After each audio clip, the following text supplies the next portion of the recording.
여러분 안녕하십니까? 금요일 뉴스나이트 시작합니다.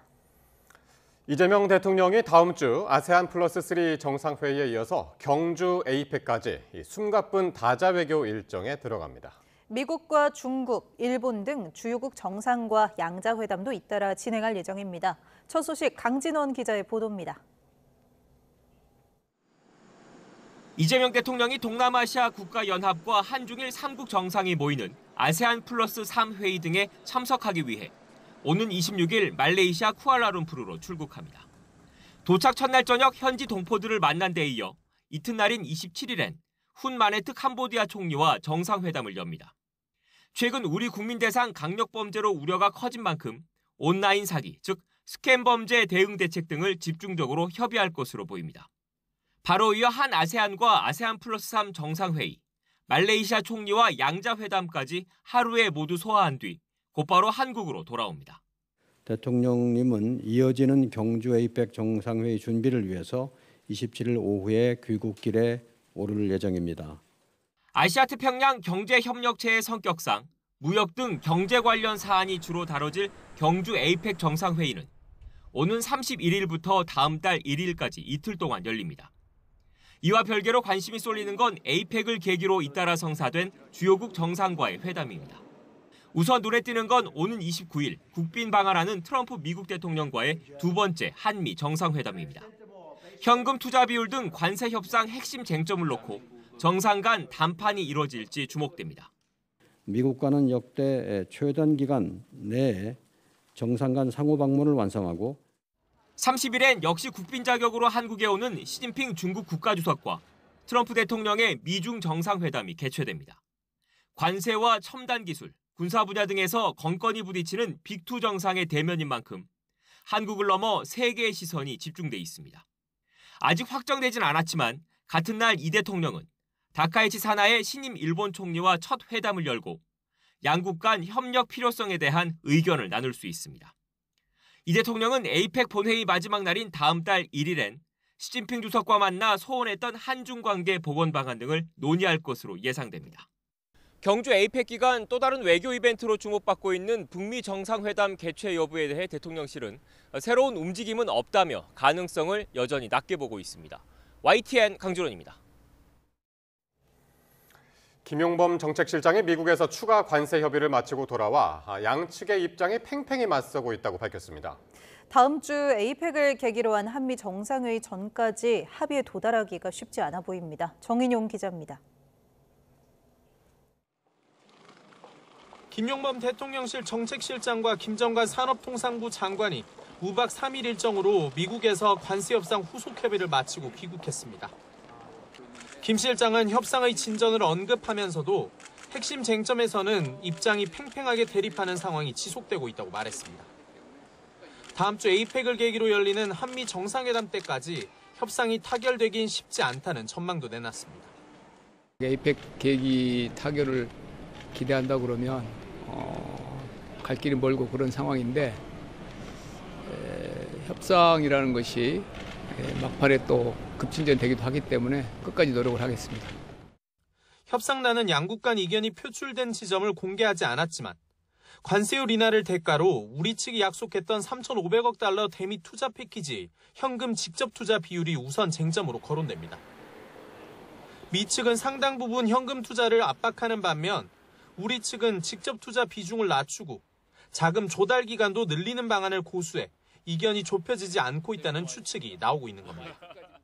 몇 가지 쟁점들이 남아있고 그게 굉장히 중요한 순간에 와 있는 상황이고요. 마지막까지 최선을 다해보겠습니다. 관세 협상을 매듭짓지 못할 경우 원자력 협정 개정과 국방비 증액 등 양국이 공감대를 이룬 안보 협상 결과도 한미회담 때 도출되긴 어려울 걸로 보입니다. 미 측이 관세와 안보 협상 결과를 한꺼번에 발표하는 걸 선호한다는 건데 안보를 고리로 통상 분야를 압박하는 것 아니냐는 해석도 나옵니다. 시간에 쫓겨 국익을 훼손하진 않겠다는 게 대통령실의 일관된 입장이어서 관세 협상 장기화로 한미 정상회담이 빈손으로 마무리될 가능성도 배제할 수는 없어 보입니다. YTN 정인용입니다. 한미 관세 협상과 관련해 양국은 현재 한국이 매년 250억 달러씩 8년 동안 모두 2천억 달러를 미국에 투자하는 방안을 두고 팽팽하게 맞서는 것으로 나타났습니다. 김정관 산업통상부 장관은 오늘 국회 국정감사장에서 이 같은 방안을 미국이 요구하고 있는 것이 맞느냐는 질의에 정확히 확인드리기 어렵지만 그런 논의가 있다고 답했습니다. 코스피가 장중 3,950선을 넘어서며 사상 최고치를 경신했습니다. 반도체 종목의 강세가 이어지는 가운데 삼성전자와 SK하이닉스의 합산 시가총액은 1,000조 원을 처음으로 돌파했습니다. 보도에 손효정 기자입니다. 전날 3,900선을 돌파하고도 뒷심이 부족해 하락 마감했던 코스피는 개장 직후부터 급등했습니다. 3,900선 가까이 뛰어오르며 거래를 시작하더니 곧장 하루 전 최고 기록을 갈아치웠습니다. 주춤도 잠시 무섭게 치솟더니 4,000선을 50포인트도 남겨놓지 않은 3,950일까지 올라섰습니다.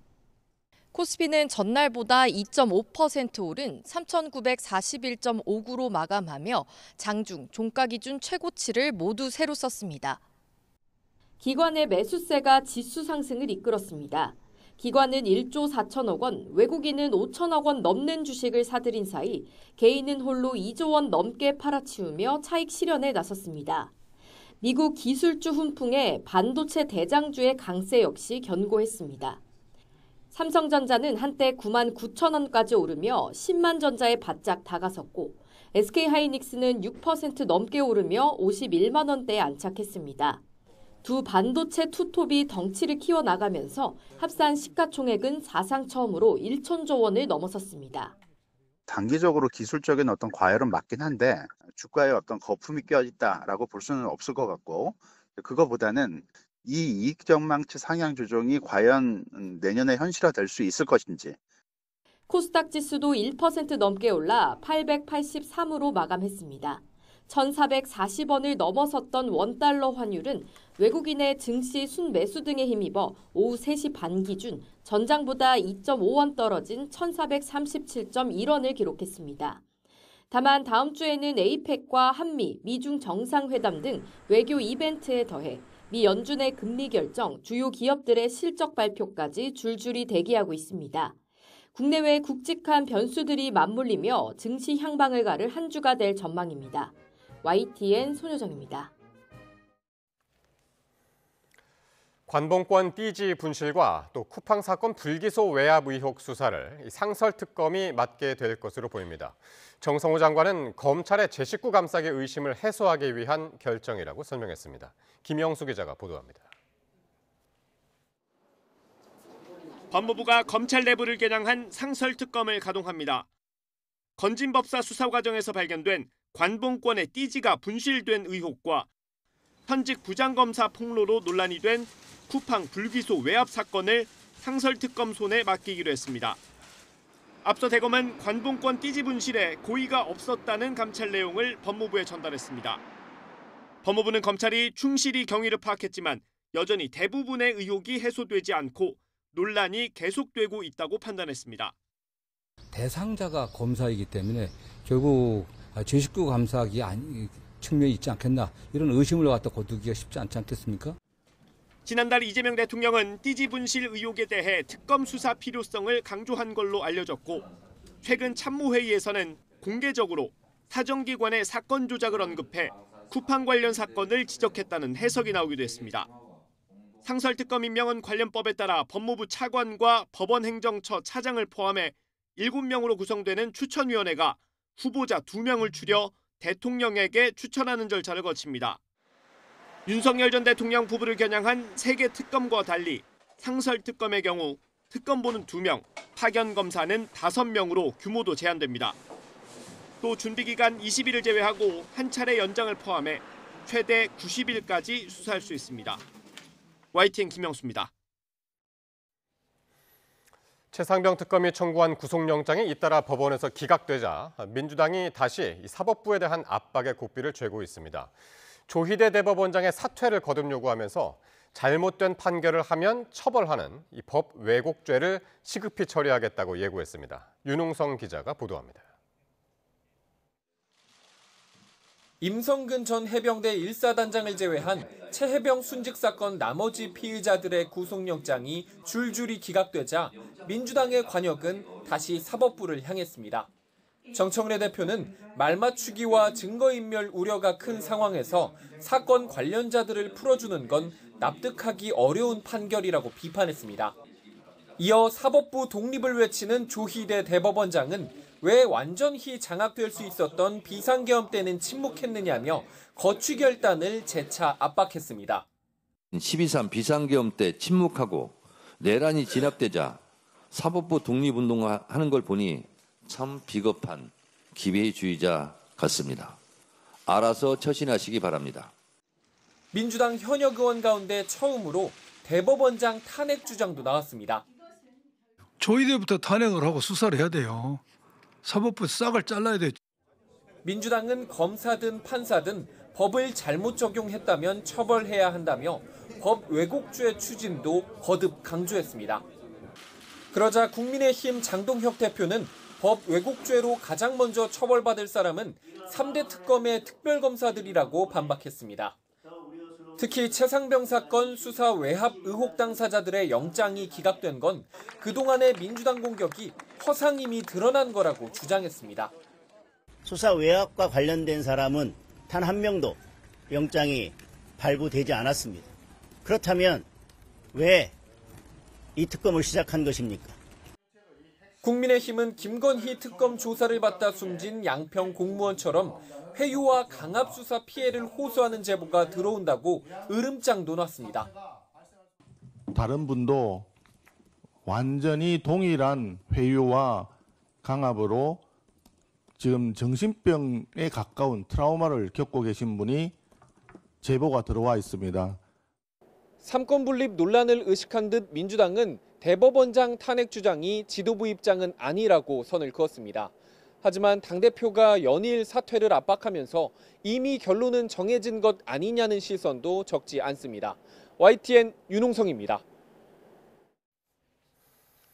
네, 방금 들어온 소식입니다. 한화가 삼성을 시리즈 전적 3승 2패로 꺾고 19년 만에 한국 시리즈 무대를 밟게 됐습니다.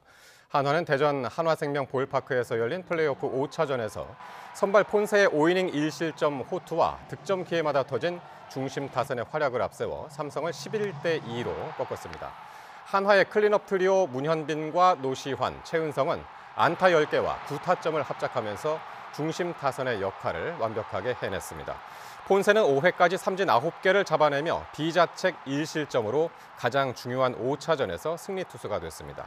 5차전 혈투 끝에 한국 시리즈행 티켓을 거머쥔 한화는 하루를 쉬고 일요일 낮 2시 잠실구장에서 정규리그 1위 팀 LG를 만납니다. 네, 대통령과 각별한 인연이 있는 전현직 법제처장이 국회에 나와 여야의 질문 세례를 받았습니다. 공수처의 수사력 부족도 도마 위에 올랐습니다. 황보혜경 기자입니다. 전현직 법제처장이 나란히 출석한 국회 법사위. 윤석열 전 대통령 사법연수원 동기이자 40년 직위로 알려진 이완규 전 처장이 증인 선서를 거부하면서 시작부터 불꽃이 튀었습니다. 저한테 부여된 권리에 따라서 선서를 거부할 권리를 행사하는 것이니까. 그래서 내란 저질렀어요. 헌법을 그렇게 잘 지켜서 그 권리를 가장 많이 행사한 사람이 이재명이라고요. 이완규 전 처장은 12.3 비상계엄 다음 날 열린 이른바 안가회동에 참석했는데 범여권은 윤 정부 법제처가 내란 부역기관으로 전락했다고 질타했습니다. 이완규와 이 여러 명은 모여서 그다음 작업을 어떻게 할까? 그다음 도모를 어떻게 할까? 검사의 수사 범죄 범위에 대한 규정, 시행령을 개정하면서 검찰 수사권 축소라는 검찰청법의 입법 취지를 질타에도 시종일관 침묵하던 이 전 처장은 짤막한 답만 내놨습니다. 국민들께 사과 말씀 한번 하고 들어가십시오. 답변하지 않겠습니다. 저는 잘못한 게 없습니다. 공세는 조원철 현 법제처장으로 옮겨붙었습니다. 국민의힘은 조 처장이 이재명 대통령의 사법연수원 동기이자 대장동 사건 변호인이었다며 이해충돌 소지가 있다고 맞불을 놨습니다. 범죄를 저지르고서 재판을 받고 있는 대통령이 자기를 변호하던 변호사들을 공직 구속에. 조 처장이 이 대통령의 12개 혐의는 모두 무죄고 검찰의 무리한 기소였다고 답하자 야당은 폭발했습니다. 이재명 짧게 대통령이 답변하십시오. 그 범죄를 저질렀다는 건 전혀 이런 동의하지 경우 않습니다. 답변하십시오. 다 무죄입니다. 법제처장이 아니라 법왜곡처장이 될 판이에요. 홍위병 역할을 하실 것 같습니다. 사퇴하세요. 조 처장은 4년 연임제 개헌 때 현직 대통령이 나설 수 있느냐 말에 국민이 결단할 문제라고 했고 이른바 검수원복 시행령도 문제가 있어 바로잡겠다고 강조했습니다. 여야는 공수처를 상대로는 이구동성, 수사력 부족을 지적했습니다. 5년간 2명 구속하고 6명 입건했다고 하면 공수처가 왜 존재해야 되느냐고요. 공수처가 출범한 이후에 별다른 수사 실적도 낸 적도 없고 무슨 고위공직자 안맞춥니까? 정부의 법제행정 사무를 총괄하는 법제처가 정권에 따라 해석을 달리하면서 법치주의 근간이 흔들리고 국민 피로감도 높아진다는 비판이 나옵니다. YTN 황보혜경입니다. 더불어민주당 정청래 대표는 국정감사장에서 명태균 씨를 만난 오세훈 서울시장이 특검의 대질 신문을 이유로 대부분의 질문을 회피했다면서 딱하고 옹졸하다고 말했습니다. 정 대표는 오늘 최고위원회의에서 어제 국감 영상을 회의장에 틀면서 오 시장은 인생 최대의 위기이자 치욕스러운 날을 보냈을 거라고 말했습니다. 이어 오 시장은 끝난 것 같다며 다음 서울시장은커녕 정상적인 사회생활도 보장하기 어렵겠다는 생각이 들었다며 잘 이겨내시길 바란다고 비꼬았습니다. 이에 대해 오세훈 서울시장은 더불어민주당 정청래 대표를 향해 자신의 일은 알아서 할 테니 국민께 던진 부동산 폭탄이나 회수하라고 강하게 비판했습니다. 오 시장은 SNS를 통해 집값은 불타고 국민들은 부동산 폭탄의 파편 속에서 혼돈의 시간을 보내고 있는데 오세훈 죽이기에 몰두할 여유가 있느냐며 이같이 밝혔습니다.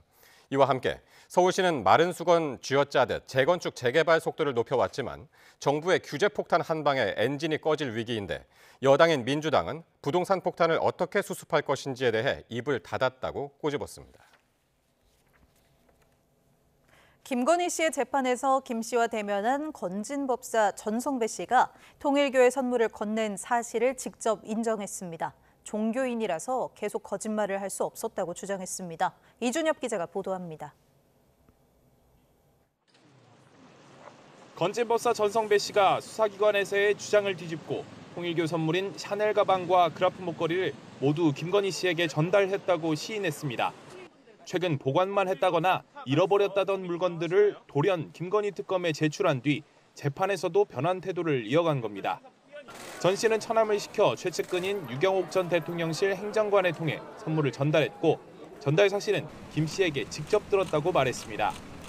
정확한 시점은 불분명하지만 지난해 김 씨가 선물 준 사람에게 다시 돌려주라면서 목걸이 등을 다시 줬다고 설명했는데 이후 선물을 건넨 윤영호 전 세계본부장에게 반환하려 했지만 기회를 놓쳐 자신의 집에 물건을 보관해왔다는 취지로 주장했습니다.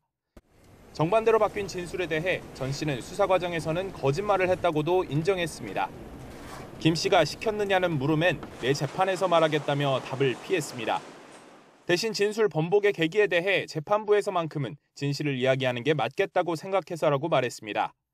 자신이 어찌됐든 종교인인데 거짓말을 계속할 수는 없지 않겠느냐고 했는데 따로 발언 기회도 얻으며 같은 주장을 거듭 강조했습니다. 전 씨는 그러나 통일교 측의 각종 청탁에 대해서는 대체로 구체적이지 않아 진지하게 듣지 않았다며 청탁 대가로 선물을 받은 건 아니라고 반박했습니다. 김 씨는 변호인과 잠깐씩 이야기를 나눌 때 외에는 전 씨가 말하는 내내 대체로 고개를 숙이고 듣기만 했습니다. 이번 4차 공판에선 김영선 전 의원과 윤 전 세계본부장의 증인 신문도 진행됐습니다. YTN 이준엽입니다.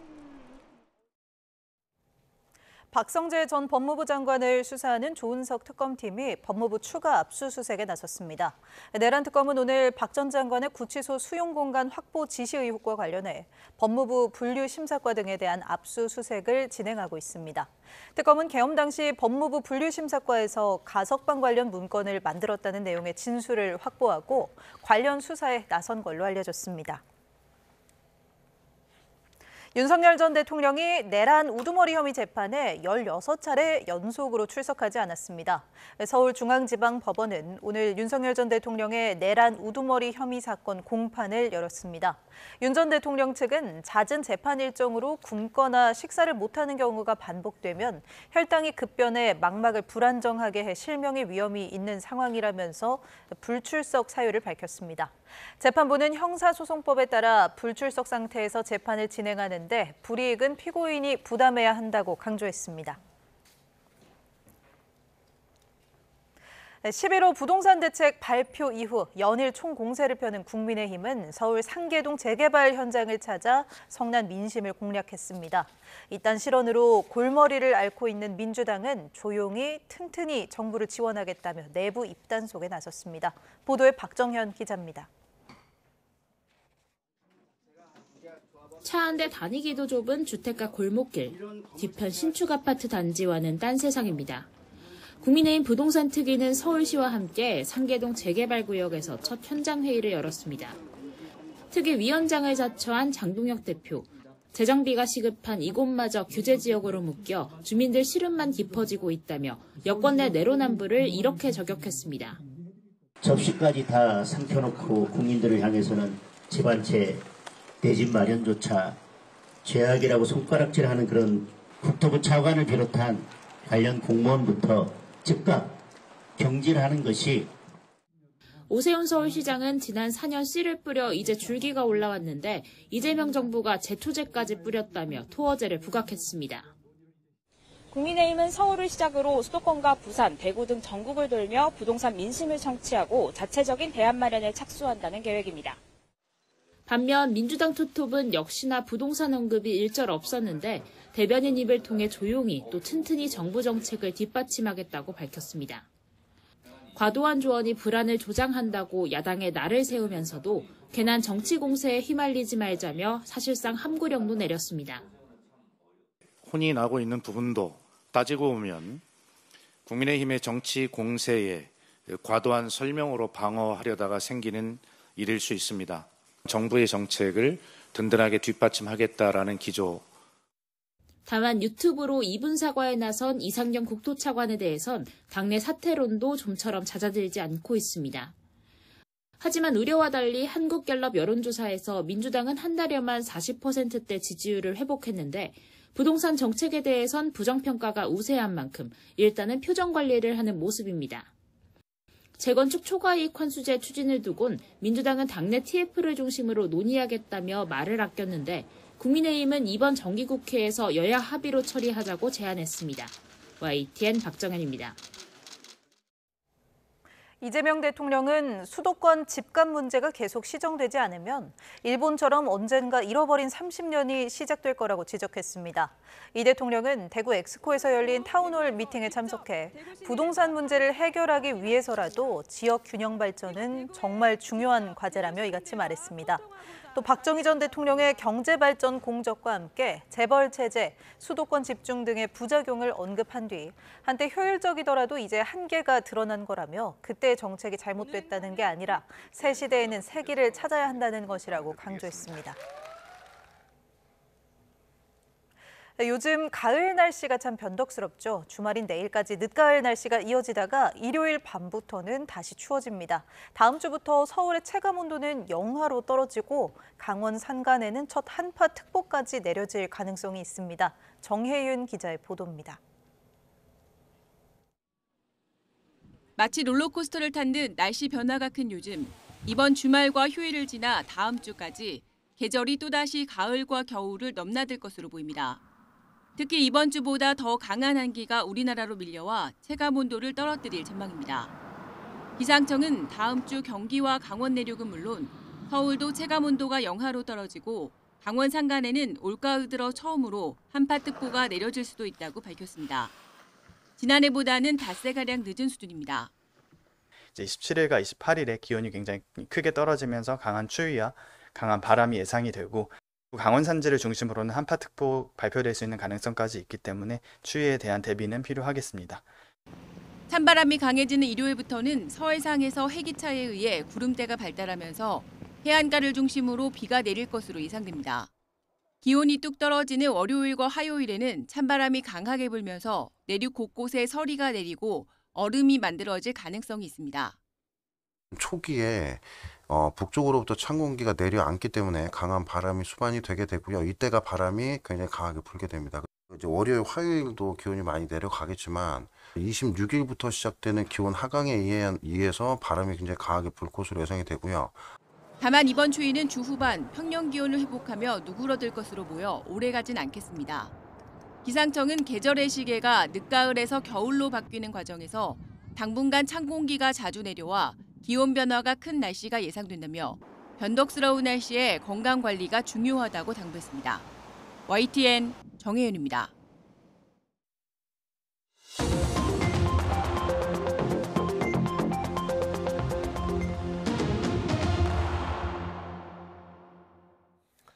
정치권 관심 뉴스 짚어보는 포커스 나이트 시간입니다. 오늘은 이승훈 전 민주당 전략기획위 부위원장, 박민영 국민의힘 대변인과 함께하겠습니다. 어서 오십시오. 안녕하세요. 네, 안녕하십니까. 자, 더불어민주당 정청래 대표가요, 오세훈 서울시장은 끝났다라고 말을 했습니다. 최고위원회의에서 어제 명태균 씨가 증인으로 출석을 했던 행안위 국감을 거론하면서 이같이 발언을 한 건데요. 관련 발언들 먼저 보시겠습니다. 국감을 보고 있자니 오세훈은 끝났다. 오세훈은 참 어렵겠다. 웬만한 변호사를 사도 커버가 불가능하겠다라는 생각이 들었습니다. 다음 서울시장은커녕 정상적인 사회생활도 보장하기 어렵겠다는 생각이 들었습니다. 잘 이겨내시기 바랍니다. 오세훈 시장이 여태까지 저를 2번 만났다. 아니다. 내쫓았다. 캠프에 어떻다. 다 거짓말 아닙니까? 7번 만났어요. 오세훈 시장님 7번 맞습니까? 알겠습니다. 전 사실 대질신문에서 제가 밝히고 싶은 게 많습니다. 그걸 여기서 미리 제 미천을 이용할 이유가 없기 때문에 제가 답변을 자제할 수밖에 없다는 점 양해해 주시기 바랍니다. 예, 어제 서울시 국감에 나온 명태균 씨, 두 분도 뭐 다 보셨겠습니다만은 상당히 격앙도 있었고 언성도 높았고, 근데 오세훈 시장은 상대적으로 거의 말을 아꼈는데 정청래 대표는 오늘 그런 오 시장을 보고 다음 서울시장은커녕 정상적인 사회생활도 보장하기 어렵겠다, 맹비난했습니다. 어떻게 보셨나요? 네, 일단 참 어려운 부분은 있는 것 같아요. 사실상 여론조사를 지금 결과를 받아봤고 나경원을 이기는 여론조사를 받고 싶다라고 한 거잖아요. 그런데 여기에 대해서 이 돈은 후원자가 내줬다라고 이제 명태균 씨가 주장하고 있기 때문에 이 부분과 관련해서 오세훈 시장이 좀 정면으로 반박하면서 강하게 좀 나올 줄 알았는데 생각보다 수세적이고 말도 제대로 못했단 말입니다. 그래서 역시 좀 약점이 많이 있구나. 이 약점을 방어해야 되는데 TV에서 잘못 방어하다가 위증죄로도 엮일 수가 있고요. 또 자칫 잘못하면 이게 잘못돼서 특검 조사에 있어서 진술해야 되는데 미리 또 어떤 전략이 노출될 수도 있기 때문에 아마도 이런 부분을 조심한 것 같은데 그럼에도 불구하고 너무 조심하는 모습 보면서 시청자들이 오세훈 시장 정말 문제 있는 거 아니야? 정말 어려운 거 아니야? 지방선거 출마할 수 있나? 이런 의문점이 든 건 사실이에요. 그래서 뭐 특검에서 어떻게 잘 할 수 있을지는 모르겠습니다만 좀 걱정거리가 있는 것 같고, 또 반면에 명태균 씨도 너무 국회의원들의 질문도 제대로 듣지 않은 채 자기가 하고 싶은 말을 다 쏟았단 말입니다. 그래서 마치 좀 이 명태균 씨의 감정풀이장이 된 것 같아서 좀 명태균 씨의 진술의 신빙성도 떨어진 측면이 있어서 조금은 국정감사가 좀 제대로 된 모습들을 못 보여줘서 좀 아쉬운 부분이 좀 있었습니다. 예. 그러니까 지금 말씀하신 것처럼 오 시장이 그렇게 얘기했죠. 명태균 씨는 거짓말에 능한 사람이다. 그러면서 이제 의혹은 부인했단 말이에요. 그러면서 적극적으로 해명은 안 하고. 네. 예, 왜 그랬나요? 일단은 저는 이 행안위 국감장이라고 하는 것이 지금 캄보디아 사태 그리고 전산망 마비 사태 등 이런 현안들이 산적해 있음에도 불구하고 명태균 씨를 불러서 좀 지나간 각설이 타령을 또 들어야 한다라고 하는 게 굉장히 본질에 어긋난다라고 생각을 하고요. 정상적인 사회생활을 좀 운운하기 전에 정상적인 국정감사를 주도하는 여당이 됐으면 좋겠다. 이 말을 먼저 덧붙이겠습니다. 사실 지금 특검을 비롯해서 이 명태균 씨 관련 수사가 거의 1년이 넘었거든요. 그런데 구체적인 게 나오는 게 없습니다. 오세훈 시장도 직접 조사까지 받았거든요. 그럼에도 불구하고 경찰이 어떤 결론도 못 내고 있습니다. 아직도 피의자 신분으로 남아 있고요. 무혐의 처분을 해야 될 정도. 왜냐하면 지금 특별한 추가적인 사실관계가 전혀 없습니다. 우리가 알고 있듯이 명태균 씨가 일방적으로 여론조사를 보내왔고 그런 것들에 대해서 오세훈 시장의 비서 한 명이 뭐 대가성인지 뭔지 알 수 없는 돈을 줬다라고 하는 건데 그것에 대해서 오세훈 시장이 직접적으로 지시를 했는가에 대한 직접적인 증거는 발견되지가 않은 거거든요. 그렇다라 그러면 1년이나 수사를 했으면 직접적인 증거를 가지고 오든지 아니면 무혐의 처분을 하든지 해야 되는데 결과적으로 정치적으로 비화만 시키고 있는 거 아니겠습니까? 그렇기 때문에 민주당 내에서조차도 명태균 씨 말도 믿기가 어렵다라고 하는 말이 나오는 거고요. 그럼에도 불구하고 기승전결 다 떼놓고 아무튼 오세훈 시장이 차기 지방선거 어렵겠다라고 하는 것은 결과적으로 민주당이 차기 선거를 염두에 두고 무리한 네거티브를 하고 있다라고 하는 자백이라고 저는 생각을 합니다. 어쨌든 두 사람이 상당히 이제 국감에 임하는 자세가 워낙 그 정반대로 달라서 상당히 이제 눈에 띄는 국감이었는데 어쨌든 정청래 대표하고 오세훈 시장이요. 오늘 그 SNS 상으로도 상당히 신경전이 오갔는데 오세훈 시장이 부동산 폭탄이나 회수해라. 이러면서 이제 바로 반박에 나섰습니다. 그러니까 민주당에서는 명태균 씨를 이제 공격 포인트로 삼고 있고 오세훈 시장은 부동산으로 지금 공격을 반대로 하고 있는 것 같습니다. 근데 실은 오세훈 시장도 책임이 좀 있어요. 서울시장이면 서울 집값이 폭등하면 시장도 같이 책임이 있는 거 아니겠습니까? 그런 측면에서 저렇게 마치 남의 문제인 것처럼 취급하기에는 굉장히 부적절하다는 말씀드리고 부동산 문제를 회수하는 것도 중요하지만 오세훈 시장 같은 경우는 고장난 한강버스도 회수해야 돼요. 지금 얼마나 많은 예산이 들어갔는데 그 버스 시작하자마자 벌써 중단된 지 오래됐잖아요. 그런 측면에서 일단 본인의 문제를 좀 해결해야 될 것 같고 명태균 씨 문제도 실은 제대로 된 해명이 안 됐습니다. 여론조사 결과를 13차례 받긴 받았는데 그 돈을 김한정 씨가 내줬는데 왜 내줬냐고 하니까 자기가 그냥 내줬다는 거잖아요. 김한정 씨가 여론조사 결과를 봐서 뭐 하겠습니까? 결국에는 오세훈 시장의 선거를 위해서 대신 비용을 내준 것이기 때문에 명태균 씨의 진술의 신빙성은 굉장히 높다. 그럼에도 불구하고 후원회장과 뭐 무관하게 자기는 여론조사를 받은 적도 없는 것처럼 이렇게 얘기를 하는데 받지도 않은 여론조사를 굳이 명태균 씨가 김영선 의원 만나고 나서 해줬겠습니까? 그런 측면에서 저는 오세훈 시장이 좀 거짓말을 하고 있다라고 저는 판단하고 있고요. 이 부분에 있어서 좀 특검 수사 잘 받아서 사실대로 진술하는 게 맞지 않나 싶습니다. 예. 다음 달 8일에 이제 대질 조사가 있는데 그때 어떻게 될지 한번 보기로 하고 어쨌든 민주당에서는 내년 지방선거 앞두고 이제 오세훈 시장에 대한 공격이 좀 더 강해진 것 같아요. 그렇죠. 지금 사실 부동산 대책을 3차례 냈는데 번번이 실패했다라고 평가를 받고 있지 않습니까? 그렇기 때문에 서울 민심이 지금 심상치가 않거든요. 더군다나 이상경 국토부 차관이 언젠가는 기회가 올 것이다. 싸지면 사면 되지 않느냐라고 하는 이야기를 하면서 정작 본인은 자신의 아파트를 왜 매각을 하지 않았고 다주택자가 됐냐라고 언론이 물어보니까 답변이 자기가 자선 사업가도 아니고 오르면 팔려고 기다리고 있었다라고 답변을 했다는 거 아니겠습니까? 이런 연달은 악재들이 터지게 되면서 결과적으로 현역으로서 상당한 평가를 받고 있는 오세훈 시장을 흠집내게 할 수밖에 없는 그런 상황에 놓였다라고 하는 거죠. 그런데 오세훈 시장이 잘 지적을 했던 것처럼 국민들의 관심사는 명태균이 아니라 부동산입니다. 명태균 같은 네거티브 이슈는 굉장히 비본질적인 것이고요. 군불대기만 하지 말고 결론을 맺어야 되는데 1년 가까이 그냥 네거티브만 하고 아무것도 결론 나는 게 없거든요. 동어 반복적인 문제 제기를 하고 있다라고 하는 겁니다. 그렇기 때문에 지금 부동산 문제부터 해결하라고 하는 얘기가 당연히 나올 수밖에 없는 것이고 오세훈 시장도 책임이 있다라고 아까 말씀을 하셨지만 오세훈 시장이 시정 3년 가까이를 윤 전 대통령 정권과 함께 했거든요. 그런데 이 부동산원 통계를 보면은 윤 정권 3년 동안 부동산 가격이 3.4%가 올랐습니다. 그런데 이재명 정권 4개월 만에 3.5%가 넘었거든요. 고작 4개월 만에 3년 증가치를 능가를 했습니다. 이런 것들이 오세훈 시장의 책임이라고 하는 것은 너무도 공색하다라고 저는 생각을 하고요. 이런 부분들에 대해서는 정부의 잘못된 방향성이라고 하는 것이 원인이 명확하기 때문에 이런 부분들을 시정하고 민생을 안정시키는 데 집중을 해야 한다라고 보고 있습니다. 네.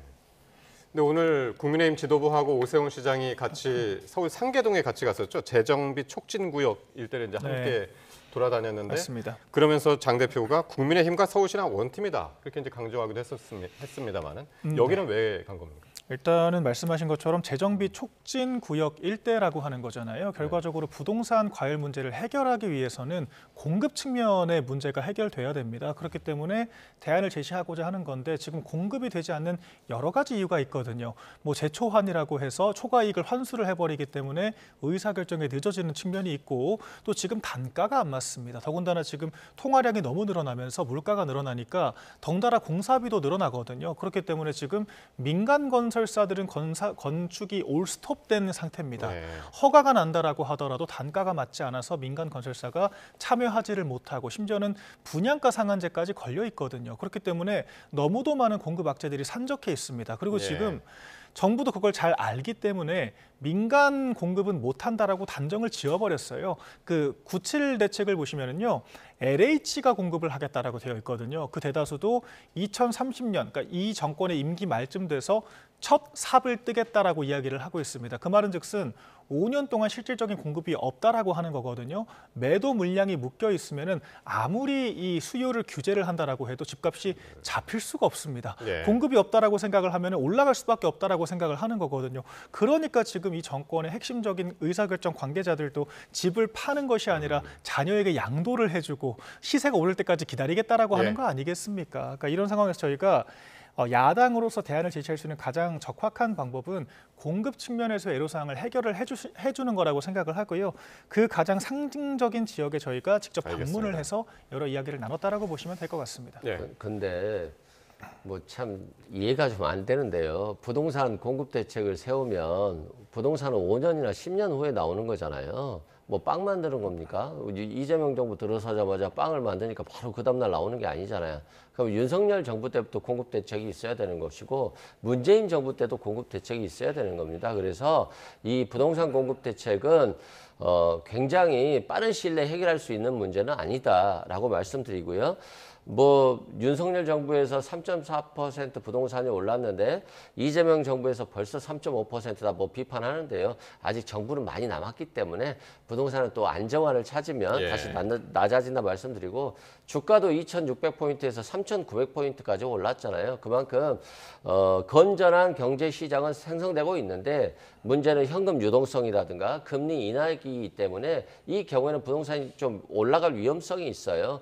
이걸 이제 잡기 위해서 여러 가지 대책을 내놨는데 결국에는 이 대책이 실효성이 있어야지만이 정부가 인정받는 거 아니겠습니까? 이제 대책 막 내놨으니까요. 불편하거나 부족한 부분이 있다면 보완해 나가면서 빠른 시일 내에 대책을 안정화시킬 수 있도록 그렇게 노력할 겁니다. 부동산 대책에 대한 결과는 좀 더 기다려보라는 말씀이셨는데 조금 전에 이제 대변인 박미영 대변인 말씀 잠깐 하셨습니다만 국민의힘은 이 재건축 재개발 띄우기를 본격화했습니다. 특히 민주당의 재건축 초과이익 환수제 폐지를 공식 제안을 했는데 여야 목소리부터 한번 들어보시겠습니다. 더불어민주당이 15 부동산 수요억제 등 갈짓자 부동산 대책 발표 이후 국민적 비난과 여론의 문매를 맞고 궁지에 몰리자 이제야 국민의힘이 줄곧 주장해온 재건축 초과이익 환수제 폐지를 검토하겠다고 합니다. 이번 정기국회에서 제초안 폐지 법안을 여야 합의로 신속히 처리합시다. 제가 이 자리에서 결론적으로 답변을 하기는 부적절하고요. 다만 그런 제안이 있으셨기 때문에 원내를 중심으로 검토하고 대화를 해나갈 것으로 기대합니다. 재건축 초과이익 환수제, 그러니까 뭐라고죠? 재초환. 이거는 저도 이제 처음 알았는데 줄여가지고 이제 재초환이라고 그러던데, 그러니까 재건축을 하게 되면은 그러니까 조합원들이 그 상당 부분의 이익을 얻게 되죠. 그 부분에서 이제 최대 한 50%까지 이제 환수하는 그런 제도인데 국민의힘의 이제 김도읍 정책위장이 이번 정기국회에서 이 재초환 폐지 법안을 합의로 처리하자 이렇게 이야기를 했는데 민주당은 지금 어떤 입장인가요? 아직은 뭐 구체적인 얘기는 없는 것 같아요. 어떤 정치인들이 어떤 의견을 제시하면서 나온 말인 것 같고요. 저는 좀 신중하게 접근해야 될 것 같습니다. 이번에 10월 15일 대책도 나오면서 국민들이 조금 혼란스러워하는 부분이 있었거든요.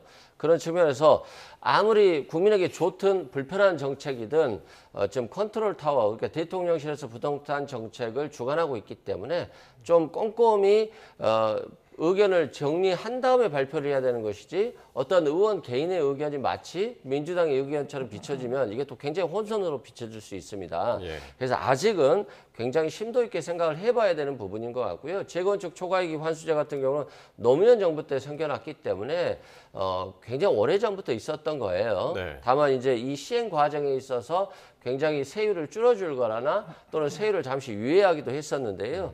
8천만 원이 넘으면 그때부터 이제 10%에서 50%까지 세율이 있습니다만 네. 뭐 고령자 같은 경우 그 주택에서 10년, 20년까지 거주했던 분들은 거의 세율이 굉장히 많이 낮습니다. 그래서 이 부분에 있어서는 뭐 주택 시장이 안정화되고 또 공급주택도 나오면서 여러 가지 상호작용을 통해서 안정화된다면 이것도 고려의 대상이라고 봅니다.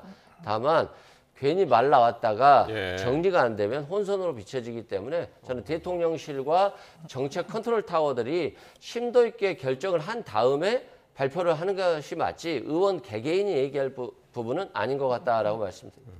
그러니까 하루 전에 이제 복귀왕 의원이 주택시장 안정화를 위해서라면은 뭐 얼마든지 결정할 수 있다. 이제 이런 얘기를 했기 때문에 여당에서도 이걸 상당히 지금 적극적으로 검토하는 것이 아닌가 그런 분위기가 한번 읽혔었잖아요. 맞아요. 그러니까 두 가지 의미가 있는 것 같아요. 재건축 초과이익 환수제를 폐지하면 재건축 부담이 없어서 재건축이 활성화되고 공급이 늘어나는 거 아니야 이런 생각도 있습니다만 네.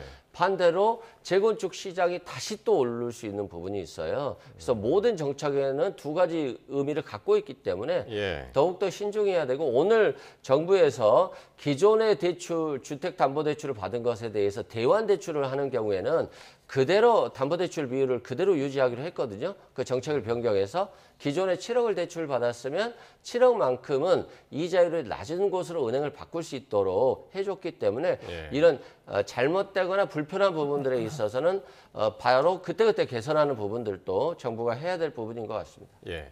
그러니까 이번에 이제 11호 부동산 대책으로 인해서 이제 수요를 압박을 했잖아요. 억제를 시켰는데 네. 그 해법을 이제 공급을 늘려야 되는데 그게 재건축을 통해서 공급을 늘릴 수 있다. 이제 그렇게 보는 거죠. 저희는 입장에서는. 그렇게 보고 있는 거죠. 그러니까 아까 뭐 공급에는 시간이 오래 걸린다. 빵 찍어내듯이 할 수 없다라고 하셨는데 신규 택지를 마련해서 신규 주택을 공급한다라고 하면은 그렇게 오래 걸리는 겁니다. 그렇기 때문에 저희가 재건축이 가장 빠르고 확실한 방법이라고 이야기를 하는 거거든요. 그리고 이미 존재하고 있는 물량들도 거래를 하고 싶은데 거래세가 너무 비싸서 집을 팔고 나가면은 기존의 주거 환경을 유지할 수 없는 케이스들이 많거든요. 그러니까 아무리 보유세를 많이 걷는다라고 해도 집값이 그 이상으로 상승을 하면은 월세로 전가하면서 버티는 것이 집을 팔고 나가는 것보다 더 이득이라고 하는 겁니다. 그렇기 때문에 10년, 20년 걸리는 그러니까 확실하지도 않은 그런 장기 플랜의 공급 대책만 있는 것이고 단기적으로 재건축을 한다거나 이미 있는 주택을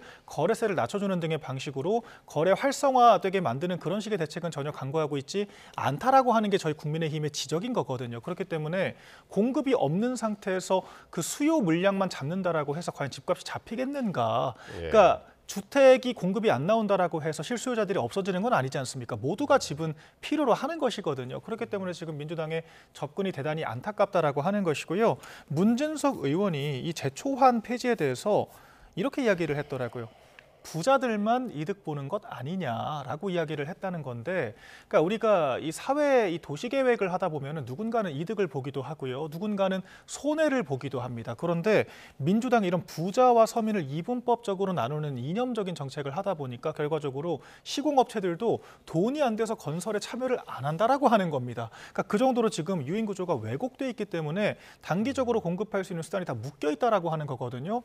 재초안 때문에 지금 2중, 3중 부담이 있어서 조합원들끼리 의사결정 자체가 이루어지질 않습니다. 절차가 시작이 안 된다라고 하는 거기 때문에 이런 부분들은 민주당이 관념적으로 접근할 것이 아니라 조금 더 실질적이고 실사구시적인 대책을 마련하는데 협조를 해야 한다라고 보고 있습니다. 굉장히 실용적으로 접근하고 있다고 보면 될 것 같고요. 대통령실이 굉장히 실용적으로 접근하고 있어요. 지금 재건축 얘기를 하시는데 저도 재건축 관련해서 변호 일을 하고 있어요.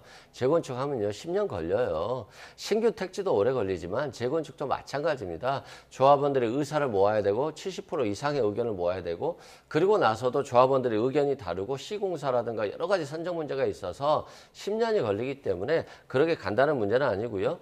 또 조합원들 내부의 문제도 있어요. 시공사들이 요즘에는 손해보는 장사를 안 하려고 해요. 예. 위험 부담이 있어서. 그렇기 때문에 인건비, 자재비, 뭐 여러 가지 건축비들이 올라서 많은 돈을 요구하고 있어서 조합원들이 재건축을 꺼려하는 부분도 있다라고 예, 말씀드립니다. 알겠습니다. 그러니까 부동산 관련해 가지고 뭐 하실 말씀은 많겠지만 잠깐 진행을 위해서 요 얘기 해보죠. 그러니까 지금 정부 여당 쪽에서 이제 말실수들이 요즘 많이 나왔잖아요. 그래서 장동혁 대표가 이상경 국토부 1차관을 경질하는 것이 정책 방향 전환의 시작이다. 이렇게 이야기를 했는데 이 차관의 사퇴나 경질로 이게 이어질까요? 어떻게 보시나요? 그럴 가능성은 없을 것 같아요. 왜 그러냐면 지금 차관이 경질되면 마치 이 정부 정책이 잘못됐다라고 판단될 수 있어요. 그러면 차관 그만두게 되면 또 다른 사람으로 공격이 확대될 것이기 때문에 이 정부 정책이 유지될 수가 없습니다. 그래서 불가피한 측면이 있고요. 또한 지금 장동혁 대표가 지금 이 차관이 결국에는 갭 투자해서 돈 벌었다는 거잖아요. 근데 장동혁 대표 오늘 얘기 들어보니까 아파트만 4채라는 거예요. 뭐 일가족까지 해서 뭐 토지까지 하면 엄청나다는 겁니다. 그러면 우리가 장동혁 대표가 아파트 많이 갖고 있으니까 이런 비판하면 안 됩니다. 라고 한다면 정치적으로는 가능한 겁니다만 그런 비판을 못 하게 되는 거잖아요. 국토부 차관도 마찬가지입니다. 과거에 본인이 지금 갭 투자를 막을 줄 알고 이런 정보를 사전에 입수해서 갭 투자한 게 아니잖아요.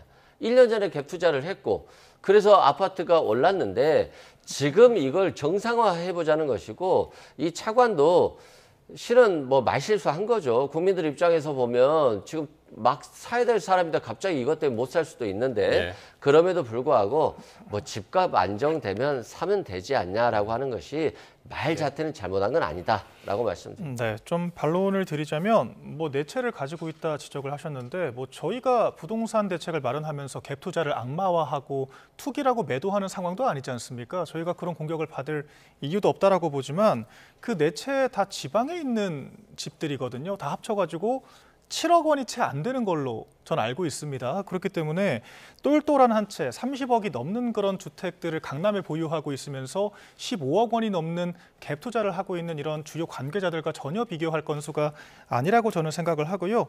복기왕 의원이 그렇게 이야기를 했지 않습니까? 15억 정도 아파트는 서민들이 사는 거 아니냐. 그 서민의 기준에도 한참 못 미치는 지금 액수라고 제가 말씀을 드리겠고요. 그리고 그 국정감사에 출석을 한다라고 이제 복기왕 의원이 이야기를 했어요. 저는 그때도 국민들의 가슴에 염장 지르는 이야기만 하다 가지 않을까라고 하는 생각이 듭니다. 왜냐면은 그 3프로TV라고 하는 유튜브에 나가서 했던 아까 그 발언들 떨어지면 사면 되지 않느냐라고 하는 것도 굉장히 문제적인 발언이지만 그 사과하는 과정이 더 부적절했거든요.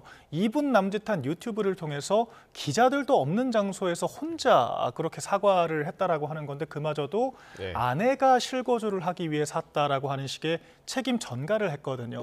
결과적으로 실거주를 하지도 않았고요. 그렇기 때문에 국민적인 공분이 있는 것이고요. 국민들께서는 문재인 정권 때도 그렇지 않았습니까? 직보다는 집이다. 결과적으로 직을 내려놓는 한이 있더라도 집을 지키려고 했고 지금도 이찬진 금감원장 같은 사람들이 처분을 한다라고 했더니 알고 보니까 팔겠다는 게 아니라 자녀에게 양도를 하겠다라고 하잖아요. 이게 바로 매수 사인인 겁니다. 고위공직자들도 안 파는데 국민들이 그러면 가격이 떨어질 거라고 생각을 하겠습니까? 그렇기 때문에 솔선수범되지 못하는 정책이 문제라고 저희가 지적을 하는 겁니다. 말씀 중에 이제 이상경 차관이 출연했던 유튜브는 이제 그 3프로TV가 아니라 부익남 TV 출연해서 이제 이야기했던 것이고요. 이렇게 이제 정치권의 후폭풍이 이어지는 가운데 이재명 정부의 11호 부동산 정책이 적절하지 않다라고 본 국민이 44%에 달한다는 여론조사 결과가 나왔습니다. 표 함께 보실 텐데요. 적절하지 않다가 44, 적절하다가 37. 그런데 더 흥미로운 것은요. 부동산 정책에 대한 비판 여론이 이렇게 높았음에도 불구하고 이 대통령의 지지율은 오히려 2%포인트가 상승을 했습니다. 56. 그리고 잘 못하고 있다가 33. 이걸 어떻게 해석을 해야 되는 겁니까? 일단 전체 국민의 관점에서 보면 이재명 정부가 굉장히 실용적이고 합리적으로 접근하고 있다고 보는 겁니다. 예를 들어서 수도권, 특히 서울에서의 집값은 폭등했지만 지방의 집값은 폭등이 아니라 떨어졌거든요. 그런 측면에서 서울만 왜 저렇게 폭등하지? 라고 하면서 상대적 박탈감이 있을 거예요. 전체적인 관점에서 보면 토지거래 허가제를 통해서라도 주택시장의 폭등을 막아야 되고 이것이 지역균형 발전에 도움이 될 것이다. 그리고 이재명 대통령이 잃어버린 30년 일본 얘기를 했었는데 정말 일본도 어마어마하게 폭등했었거든요. 그러다가 30년 동안 하강기를 겪었기 때문에 이런 것들이 결국에는 가계부채라든가 정부 정책에 문제가 발생할 수도 있어서 선제적으로 안정화시키겠다라는 것이고요.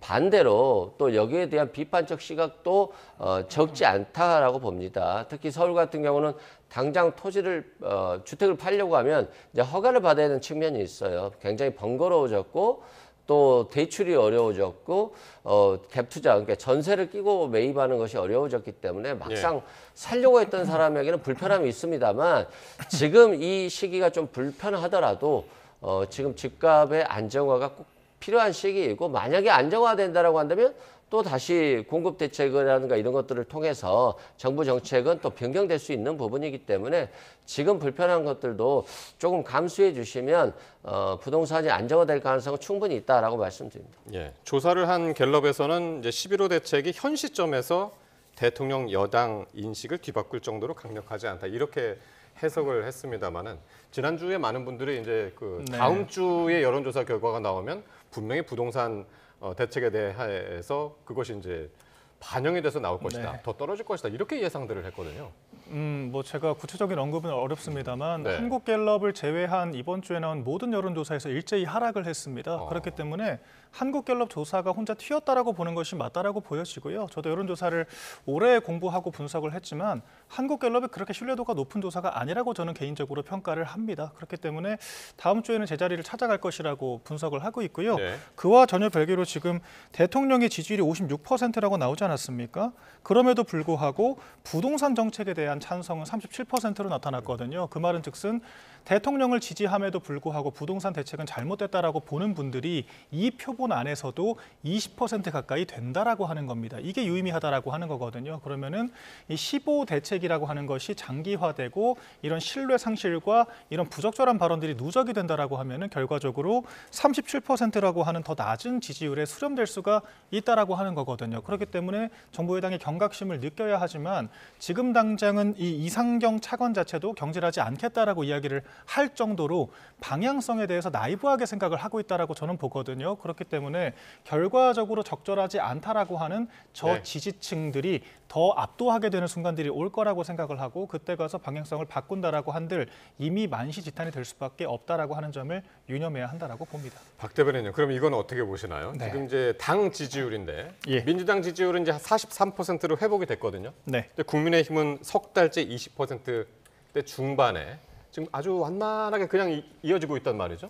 지금 계속해서 국민의힘은 부동산 대책 놓고 굉장히 이제 공세 수위를 높이고 있는데 정작 이제 반사이익은 못 얻는 그런 상황입니다. 마찬가지로 이 한국갤럽 조사는 전화 면접 조사거든요. 그러니까 직접 조사원들이 전화를 하기 때문에 저관여층들이 많이 참여를 합니다. 그러니까 응답률이 높은 조사라고 하는 거죠. 저관여층이 많이 참여를 하게 되면은 이슈에 대한 수렴도가 아직은 낮기 때문에 지금 허니문 기간이 유지된다라고 봐야 될 확률이 큽니다. 반면에 ARS 조사 같은 경우에는 양당 지지율이 거의 비슷한 양상으로 나오는 게 사실이거든요. 그렇기 때문에 선거 국면에 가까워져서 저관여층이 뉴스 소비를 많이 하면 많이 하게 될수록 결과적으로 ARS에 수렴하게 되어 있습니다. 이것이 지금까지 모든 이 선거 국면과 비선거 국면, 이 여론조사들의 비슷한 양상이었기 때문에 지금 이 조사 자체는 유의미하지 않다라고 저는 생각을 하고요. 결과적으로 민주당이 이 조사만을 맹신하고 정책을 계속해서 밀고 나가게 된다면 그 후과가 분명히 나타날 거라고 하는 것이 저희의 분석입니다. 조사 방식의 문제라고 지금 지적을 하시네요. 조사를 안 믿는 게 문제인 것 같아요. 저도 많은 여론조사를 보지만 갤럽 여론조사는 굉장히 긍정적이고 그냥 객관적인 편입니다. 그래서 저는 갤럽 여론조사를 굉장히 믿고요. 실제 저는 또 국민의힘이 25%밖에 되지 않은 건 국민의힘이 더 잘 알 거예요. 아직도 내란 프레임에서 벗어나지 못했고 윤석열 정부 3년 내내 무능했다라고 하는 모습들이 아직 국민의 잔상에 너무나도 확연하게 남아있고요. 윤석열 전 대통령이 아직도 재판도 안 받고 수사도 안 받고 여기에 대해서 국민의힘은 지지하고 응원한다는 측면에서 그런 것 때문에 오르지는 않은 것 같고요. 앞으로 국민의힘의 지지율이 오를 수 있다라고 한다면 결국 민주당의 실정인 것인데 이재명 정부의 실정. 그런데 이재명 대통령이 굉장히 잘하고 있고 또 민주당도 잘하려고 노력하고 있기 때문에 저는 이 민주당의 실정으로 인해서 국민의힘의 반사이익이 돌아가기에는 아직은 넉넉하지 않다라고 말씀드립니다. 알겠습니다. 자, 이번에는 국회 법사위로 가보겠는데요.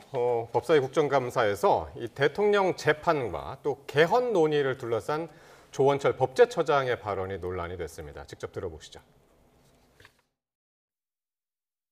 이재명 대통령이 그 범죄를 저질렀다는 건 전혀 동의하지 않습니다. 유례가 없다는 것은 그만큼 우리나라 검찰권 범죄가 아니에요? 그렇습니다. 다 무죄입니다. 이 개헌안이 지금 이 정부에서는 굉장히 화두가 될 것이고 특히 대통령의 연임 조항 이것은 분명히 제일 중심적인 국민들의 관심을 받을 사항일 겁니다. 법제처에서 나서서 그 부분에 대해서 입장을 밝히는 게 적절한 건지는 모르겠습니다. 다만 의원님께서 말씀하신 그 점에 대해서는 결국 국민들이 결단을 해야 될 문제 아닌가 싶습니다. 자, 조원철 법제처장이 오늘 두 가지 얘기를 했죠. 이 대통령 모두 무죄다. 그리고 이 대통령 연임은 국민이 결단할 문제다. 이렇게 이야기를 했는데 먼저 이 대통령은 범죄를 저지르지 않았다. 모두 무죄다. 아직 재판이 진행 중인 상황인데 법제처장의 답변은 어떻게 들으셨습니까? 대단히 부적절하죠. 사실 문명국가에서 있을 수 없는 일들을 지금 다 벌이고 있는 겁니다. 이준석 방통위원장 말을 좀 빌리자면은 비정상의 뉴노멀화가 됐다라고 저는 생각을 하거든요. 법제처장이 어떤 자리입니까? 정부의 법률팀 같은 개념인 거거든요. 차관급이긴 하지만 거의 장관급의 권위를 누리면서 법리적인 쟁점 다툼이 있을 때 유권 해석을 할 수 있는 실질적인 권한을 가진 것이 법제처입니다. 그런데 일단은 대장동 재판을 담당했던 변호인 출신이거든요.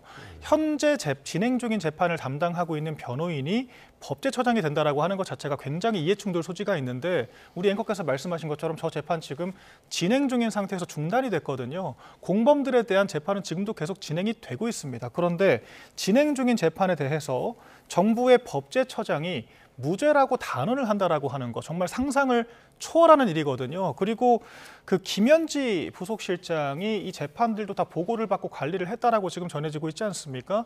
대장동 재판도 관리를 했다라고 하는 거거든요. 저는 개인적으로 이 조원철이라고 하는 이 이해충돌 문제가 분명하다라고 하는 이런 인사를 법제처장이 앉힌 것에 김현지 부속실장이 관여했을 가능성이 굉장히 크다라고 보여지거든요. 이런 부분들은 국감장에서 제대로 소명을 해야 됩니다. 그리고 헌법에 대해서도 어쨌거나 법조인 출신 아닙니까? 명확하게 헌법 규정상으로 이 헌법을 바꿀 때 재임 중이었던 대통령에 대해서는 임기를 건드릴 수 없다라고 명시가 되어 있는데 그런 것들을 해석의 여지가 있다라고 이야기하는 것. 이런 것은 공직자가 아니라 그냥 개인 당비를 받고 일하는 사람들도 이렇게까지 이야기를 하지는 않거든요.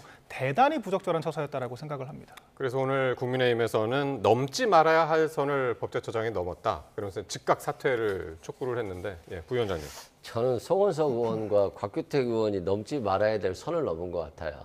왜 그러냐면 저도 대통령이 다 무죄입니다라고 하니까 왜 법제처장이 저런 말을 했을까? 좀 중립적인 표현을 썼어야 되는데 생각했는데요. 송원석 의원의 질문이 그렇더라고요. 범죄자인 대통령이 역사에 있었냐? 범죄인 사람들이. 그러면 이재명 대통령이 범죄자라고 하는 거잖아요.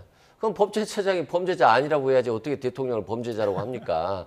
당연히 무죄냐고 물어보면 무죄 추정의 원칙상 무죄라고 해야 되죠. 그래서 송원석 의원이 원하는 답을 질문하고 그리고 나서 이 법제처장을 공격하는 것이기 때문에 저는 법제처장의 잘못이라고 보지 않는다라고 말씀드리고 임기와 관련해서도 마찬가지예요. 이 법제처장이 먼저 그렇게 얘기했더라고요. 임기는 5년인데 헌법 개헌을 제안한 사람에게는 4년제로 중임제 하더라도 적용되지 않습니다라고 먼저 했어요. 그런데 또 물어봐가지고 헌법과 상관없다라고 한다면 어떠냐라고 계속해서 물어보니까 국민들의 결단의 문제일 수 있다. 국민의 결단의 문제일 수는 있죠. 그런 측면에서 법제처장이 다소 객관적이지 않게 보일 수는 있겠습니다만 일단 질문이 그렇게 객관적으로 질문하지 않았기 때문에 법제처장으로서 저렇게 답변할 수밖에 없는 불가피한 부분이 있었다라고 말씀드립니다. 잘못된 이거는 제가 조금 바로 잡아야 될 것이 저는 지금 민주당이 임금님 귀에 당나귀기라고 하는 저는 이런 구호들을 외치면서 우리 법치 질서를 너무도 당연하게 유린하고 있다라고 하는 생각이 들거든요. 진행 중인 재판에 대해서 무죄 추정이라고 이야기한 것이 아니라 무죄라고 단정을 한 겁니다. 그리고 이재명 대통령이 피고인 신분이라고 하는 것은 주지의 사실이지 않습니까? 심지어는 대법원에서 유죄 취지 파기환송이 됐고 양형만을 남기고 있는 상태인데 임기 끝나면 재판 재개되는 거거든요. 그런데 재판이 재개되어야 할 사안에 대해서 법제처장이 나와서 무죄라고 단언을 하는데 그것을 민주당이 옹호를 한다라고 하는 것은 저는 굉장히 우려스럽다라고 다시 한번 말씀드리겠습니다. 예. 덧붙일 말씀 있으시면 뭐, 짧게 들을까요? 그 답을 나오기를 바라고 질문한 거 아니겠어요? 법제처장으로서 당연한 답변이라고 생각되고요. 네.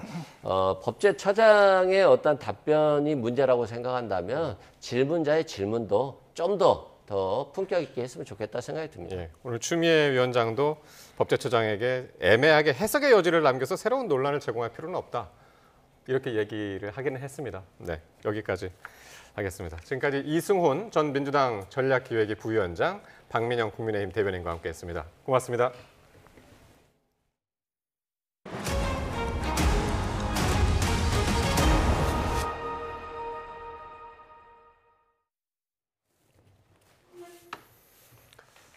네, 마지막 5차전까지 가는 혈투 끝에 한화가 삼성을 꺾고 19년 만에 한국 시리즈 무대를 밟게 됐습니다. 취재기자 연결해서 자세히 들어보죠. 허재원 기자, 자세한 경기 소식 전해주실까요? 네, 한국 시리즈 진출팀을 가리는 마지막 운명의 5차전 집중력에서 한화가 삼성을 압도했습니다. 1회부터 노시환의 적시타와 최은성의 희생플라이로 2점을 뽑아내며 앞서 나간 한화는 한 점을 추격당한 채 맞은 3회, 최은성의 2루타와 삼성 수비진의 이딴 실책을 묶어 석점을 뽑아내며 승기를 잡았습니다. 5회에도 문현빈의 안타와 노시환의 2루타로 잡은 2, 3루 기회에서 최은성이 2타점 적시타를 터뜨려 점차를 6점까지 벌렸습니다. 승기를 굳힌 8회에는 문현빈이 2점 홈런까지 터뜨리며 한국 시리즈 진출을 자축했습니다. 한화의 클린업 트리오 문현빈과 노시환, 최은성은 안타 10개와 9타점을 합작하면서 중심 타선의 역할을 완벽하게 해냈습니다. 마운드에서는 선발 폰세가 5회까지 삼진 9개를 잡아내며 비자책 1실점으로 가장 중요한 경기에서 승리 투수가 됐고요. 7대1로 앞선 6회부터는 와이스가 한 점만 내주고 4이닝을 틀어막으면서 하나는 폰세, 와이스 2명의 외국인 투수만으로 경기를 끝냈습니다. 플레이오프 MVP에는 1차전과 3차전에 등판해 6이닝 무실점으로 호투한 한화 문동주가 선정됐습니다. 플레이오프에서 명승부를 만들어냈던 삼성은 와일드카드 결정전부터 포스트 시즌만 11경기를 치르고 팬들의 박수를 받으며 올 시즌을 마무리했습니다. 5차전 혈투 끝에 한국 시리즈행 티켓을 거머쥔 한화는 하루를 쉬고 일요일 낮 2시 잠실구장에서 정규리그 1위 팀 LG를 만납니다. 지금까지 YTN 허재원입니다. 다음 주로 다가온 에이펙 정상회의 참석을 앞두고 다카이치 사나이 일본 총리가 일본 임시국회 소신 표명 연설에서 한국과의 관계 강화에 나서겠다는 뜻을 거듭 밝혔습니다. 도쿄에서 김세호 특파원의 보도입니다. 총리가 정권의 국정 운영 방향을 설명하는 국회 소신 표명 연설. 취임 후 첫 소신 표명 연설에 나선 다카이치 총리는 한국과의 관계를 강화하겠다고 밝혔습니다. 重要な隣国である韓国とは首脳間の対話を通じ関係強化を図りたいと考えます. 앞서 지난 21일 취임 후 첫 기자회견에서도 미래지향적으로 한일 관계를 발전시키고자 한다며 한국에 대한 친밀감을 드러내기도 했습니다. 韓国のりは大好き、韓国コスメも使ってます。韓国ドラマも見ております. 우리 정부도 새로 출범한 다카이치 내각과의 의사소통을 위해 물밑 접촉을 이어가고 있습니다. 위성락 국가안보실장은 1박 2일 일정으로 일본을 방문해 일본 정부 당국자와 정관계 주요 인사들을 만났습니다. 다카이치 총리가 이번 달 말 경주 에이펙 정상회의에 참석하는 만큼 한일 정상회담 일정이나 의지에 대한 조율이 이루어졌을 것으로 보입니다. 다카이치 총리는 또 다음 주 일본을 방문하는 트럼프 미국 대통령과 신뢰 관계를 구축해 미일 관계를 더 높은 수준으로 올리겠다고 밝혔습니다. 이어 한미, 미일, 필리핀 등 다각적 안보 협의도 심화할 것이라고 말했습니다. 이 밖에 다카이치 총리는 2027년도까지 방위비를 GDP 대비 2% 수준으로 올리기로 한 목표를 2025년도로 앞당기겠다며 방위력 강화 방침을 분명히 했습니다. 도쿄에서 YTN 김세호입니다. 중국 공산당 내부의 중간 의사결정회의인 4중전회가 폐막했습니다. 사실상 사연임을 못 박은 시진핑 주석은 오는 30일 미국 트럼프 대통령과의 담판 준비에 돌입합니다. 베이징 강정규 특파원입니다. 4중전회 폐막식에 입장한 시진핑 주석. 맨 앞줄에서 좌중을 주시하며 건재를 재확인합니다. 이번 회의 참석자는 315명. 전체의 84%에 그쳐 과거 마오쩌둥 집권 말기 문화대혁명 이래 최저였습니다. 반부패 투쟁으로 중앙위원 11명이 교체되며 2017년 이후 최대 물갈이가 이루어진 것과 무관치 않습니다. 낙마한 군서열 3위, 중앙군사위원회 부주석 자리에 장성민 중앙기율검사위 서기를 앉힌 것도 마찬가지. 시 주석과 동향 출신, 국내 비리 숙청을 주도해온 인물로 칼바람이 계속될 거란 암시입니다. 要坚持和加强党中央集中统一领导，推进社会主义民主法治建设，充分调动全社会投身中国式现代化建设。 특히 이번에도 중앙군사위 부주석에 민간 정치인을 배제한 건 사연임 신호로 풀이됩니다. 지난 2010년 시진핑 자신이 후계자 지위를 확정지은 것도 군사위 제1부주석을 꿰차면서였습니다. 후계 구도에 대한 여지를 남기지 않은 가운데 2035년까지 중장기 경제 목표를 강조한 것도 장기 집권을 염두에 둔 표현으로 읽힙니다. 4중전회에서 통과된 차기 5개년 계획은 중국의 임시국회격인 전국인민대표대회 상무위원회에서 바통을 이어받아 후속 절차를 밟게 됩니다. 科技自立自强水平大幅提高，重点领域关键核心技术快速突破，科技创新和产业创新深度融合。 내부 단속을 마친 시 주석은 경주 APEC 계기 미국 트럼프 대통령과 담판 준비에 집중할 전망입니다. 4중 전회를 앞두고 미국에 강경할 수밖에 없었던 중국이 최종 의제 조율을 위해 열린 5번째 무역회담에선 유연한 태도로 바뀔 수 있다는 관측도 나옵니다. 베이징에서 YTN 강정규입니다.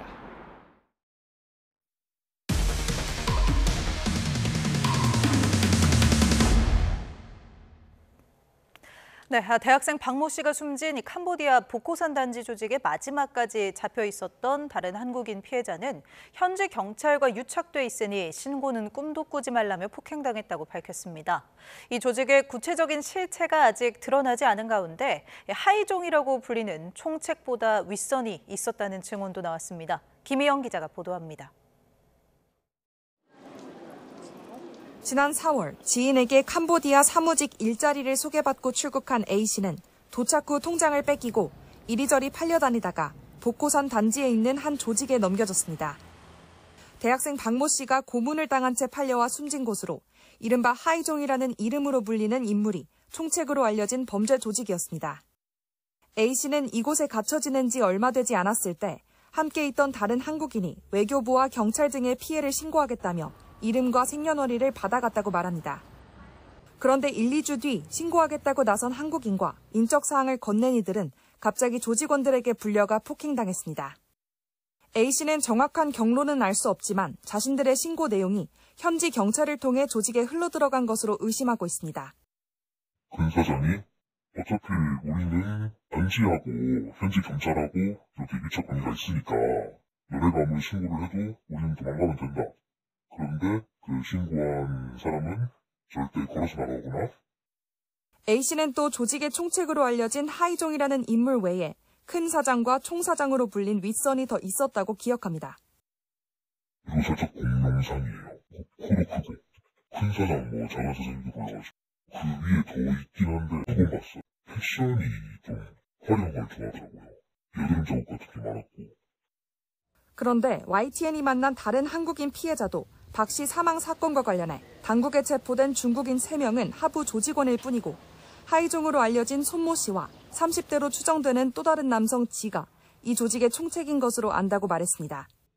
저는 중국 산시성 출신의 만 26세고요. 전화사기 조직을 총 계획하고 인신매매로 한국 사람을 사오는 것을 다 지시했고 지라고 불렸던 그 총괄은 키가 2에서 183 정도 되고 상당히 얼굴이 호남형이에요. 범죄 조직의 실체가 아직 드러나지 않은 가운데 우리 수사 당국에서도 관련 정보를 수집하는 것으로 전해졌습니다. YTN 김희영입니다. 120억 원대의 스캠 총책이 제발로 찾아왔지만 수배 사실만 알려주고 풀어준 주 캄보디아 대사관의 부실 대응 논란이 이어지고 있습니다.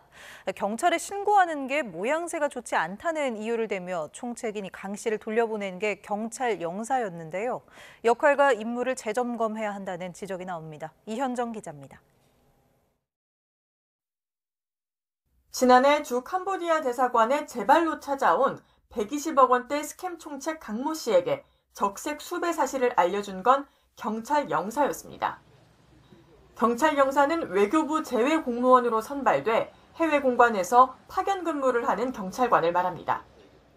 경찰청 내부 규정을 보면 경찰 영사 임무에는 제외 국민 보호는 물론 강 씨처럼 여러 나라에 걸쳐 범행을 저지른 국제성 범죄자 검거를 위한 수사 공조 활동도 포함되어 있습니다.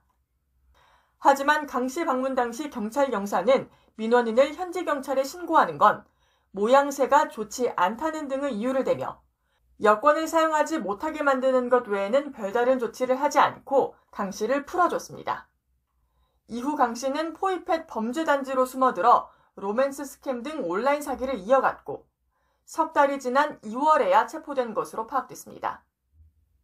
경찰 영사가 역할을 소홀히 했다는 지적이 나오는 이유입니다.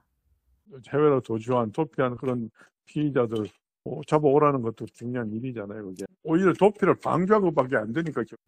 강 씨에 대한 신병 확보가 늦어지는 동안 한국에 있는 피해자들은 대통령실에 편지를 보내고 직접 외교부에 전화하며 애를 태워야 했습니다. 외교부에서 그 채널을 만들어줘야 되는 거 아닙니까? 지금 공항에서 하고 있습니다. 그거거든요.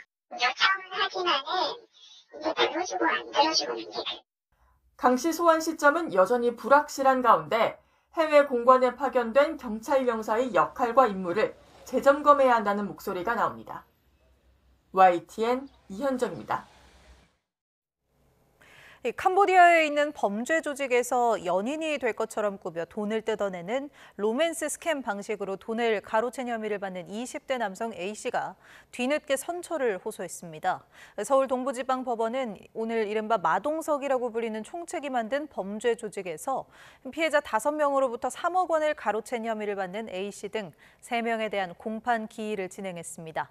A씨는 최후 변론에서 죄송하다며 고개를 숙였고 변호인도 A씨가 진심으로 반성하고 있으니 아직 어린 점을 고려해 선처해달라고 재판부에 요청했습니다.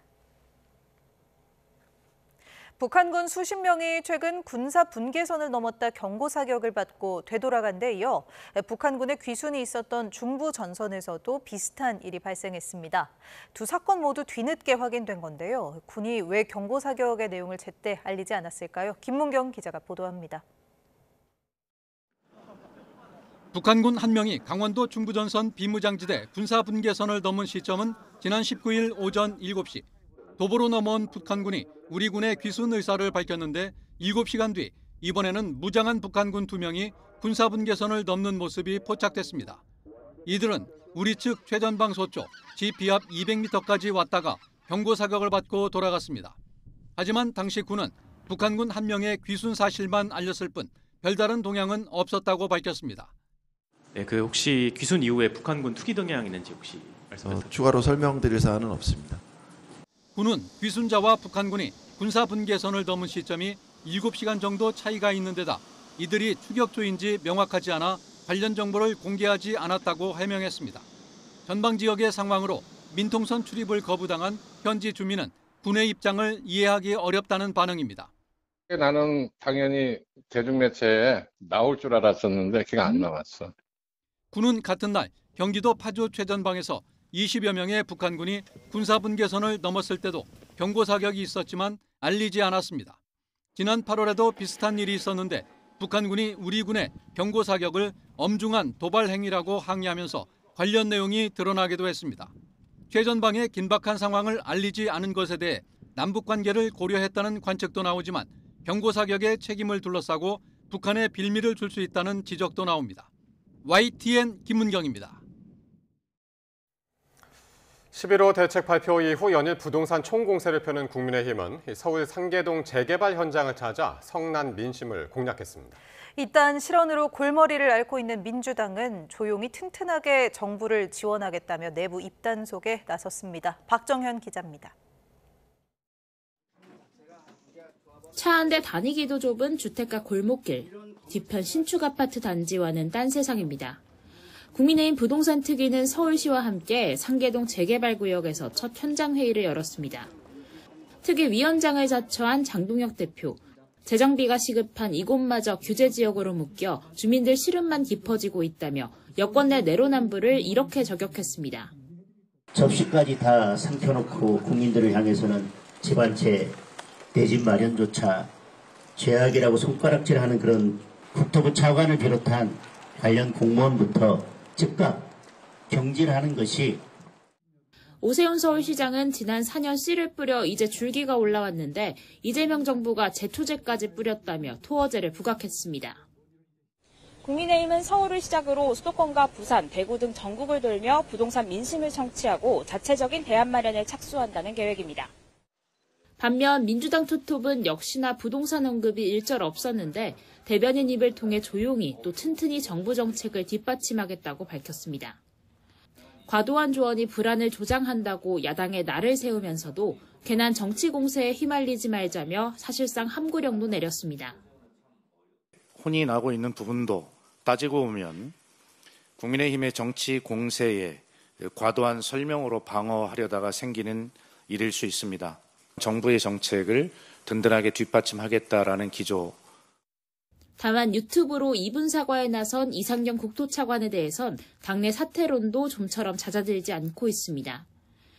하지만 우려와 달리 한국갤럽 여론조사에서 민주당은 한 달여만 40%대 지지율을 회복했는데 부동산 정책에 대해선 부정평가가 우세한 만큼 일단은 표정 관리를 하는 모습입니다. 재건축 초과이익 환수제 추진을 두곤 민주당은 당내 TF를 중심으로 논의하겠다며 말을 아꼈는데 국민의힘은 이번 정기국회에서 여야 합의로 처리하자고 제안했습니다. YTN 박정현입니다. 더불어민주당은 국민의힘 장동혁 대표는 아파트만 4채인 부동산 싹쓸이 특별위원장이라며 서민의 눈물을 논한다는 식으로 국민을 우롱하지 말라고 비판했습니다.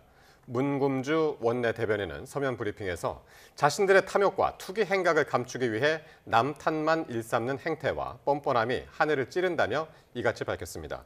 이어 장 대표와 부인 등 일가의 부동산 재산을 언급하며 서울 구로와 영등포에서 경기도, 경남, 대전, 충남 보령까지 색칠하듯 전국 부동산을 싹 쓸어 담았고 아파트만 4채에 오피스텔과 단독주택까지 챙겼다고 주장했습니다. 국민의힘 한동훈 전 대표는 11호 부동산 대책에 대해 주거 제한 조치라며 이로 인한 풍선 효과가 이미 시작됐다고 주장했습니다. 한 전 대표는 오늘 KBS 라디오에서 경기 화성 동탄에 집을 구하는 신혼부부 일정에 동행해보니 동탄은 이번 토지거래 허가제 대상에서 빠져 외지인 매수세가 몰리고 있다고 말했습니다. 이어 이재명 대통령을 향해 대선 후보 시절 억지로 수요를 누르는 정책을 반복하지 않겠다더니 왜 갑자기 표변에 문재인 정권보다 더 극단적인 조치를 내놨는지 설명해야 한다고 촉구했습니다. 일주일 앞으로 다가온 할로윈 대회를 맞아서 경찰이 특별 안전 활동에 나섰습니다. 혼잡이 심한 곳에는 안전구조물을 설치하고 인파 감지 CCTV를 활용해 행인을 분산할 계획입니다. 우종훈 기자의 보도입니다. 경찰이 3년 전 참사가 벌어진 이태원 거리를 순찰합니다. 행인들이 뒤섞이지 않고 우측 통행할 수 있도록 거리 중앙에 안전 펜스를 설치하고 구청 CCTV 관제센터로 연결되는 비상벨도 제대로 작동하는지 살핍니다. 네, 용산구 CCTV 관제센터입니다. 예, 기순대 양진혁인데요. 비상벨 확인 잘 눌렀습니다. 정상인가요? 네, 잘 동의해봐죠. 헬로윈을 앞두고 주요 번화가를 점검하고 있는 겁니다. 이번 특별 안전 활동은 헬로윈 이후 주말인 다음 달 2일까지 이어집니다. 이 기간 현장에 투입될 경찰관 4,922명은 거리를 순찰하며 보행자를 위협하는 간판 등 상가 구조물을 미리 치웁니다. 특히 혼잡한 곳은 일방 통행로로 전환해 사고를 사전에 방지할 계획입니다.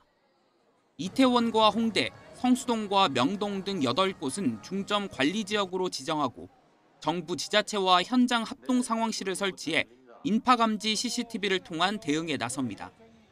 유동 인구가 많은 금요일과 토요일 밤은 집중 관리 기간으로 정해 평소보다 경찰관을 8배 많이 투입합니다.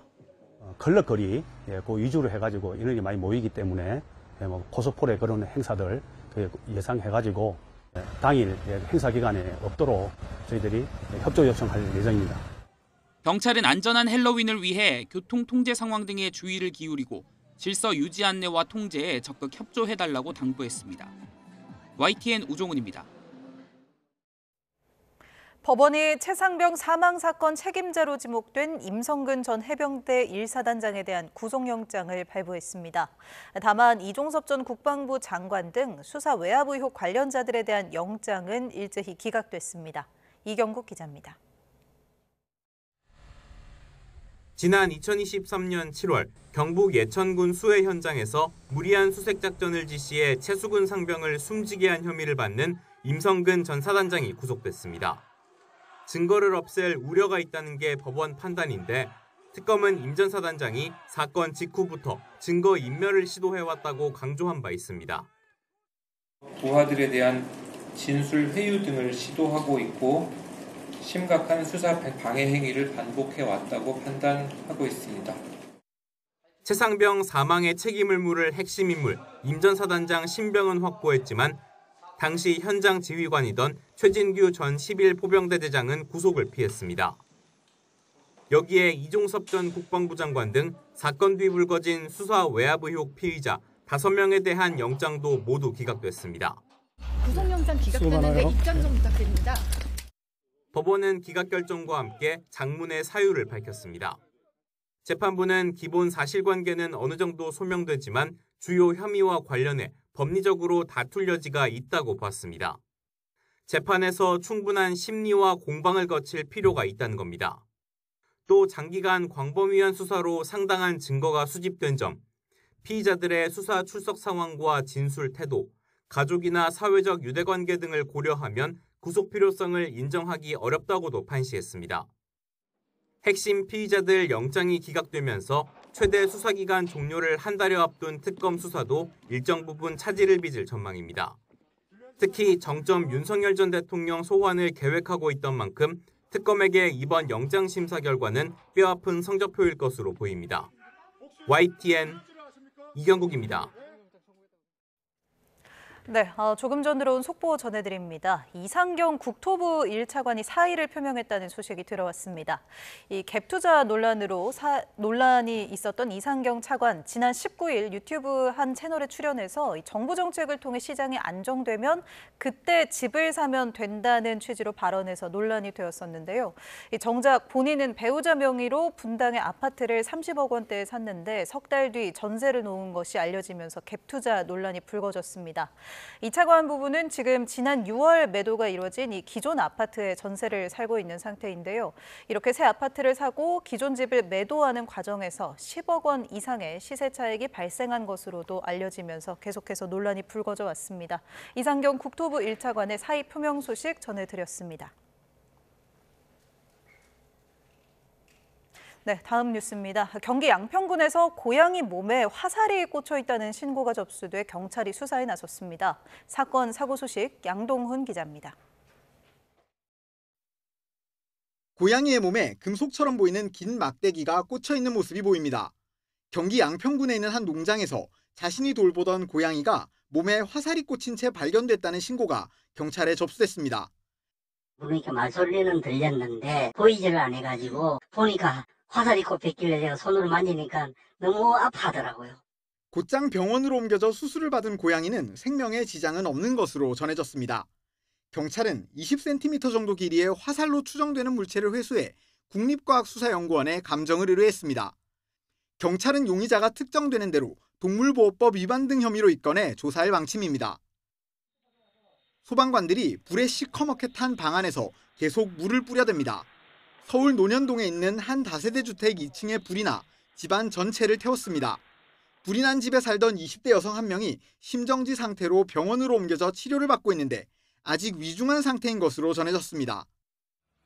천장에서 시뻘건 불길이 솟아오르는 건물 앞에서 소방관들이 다급하게 움직입니다.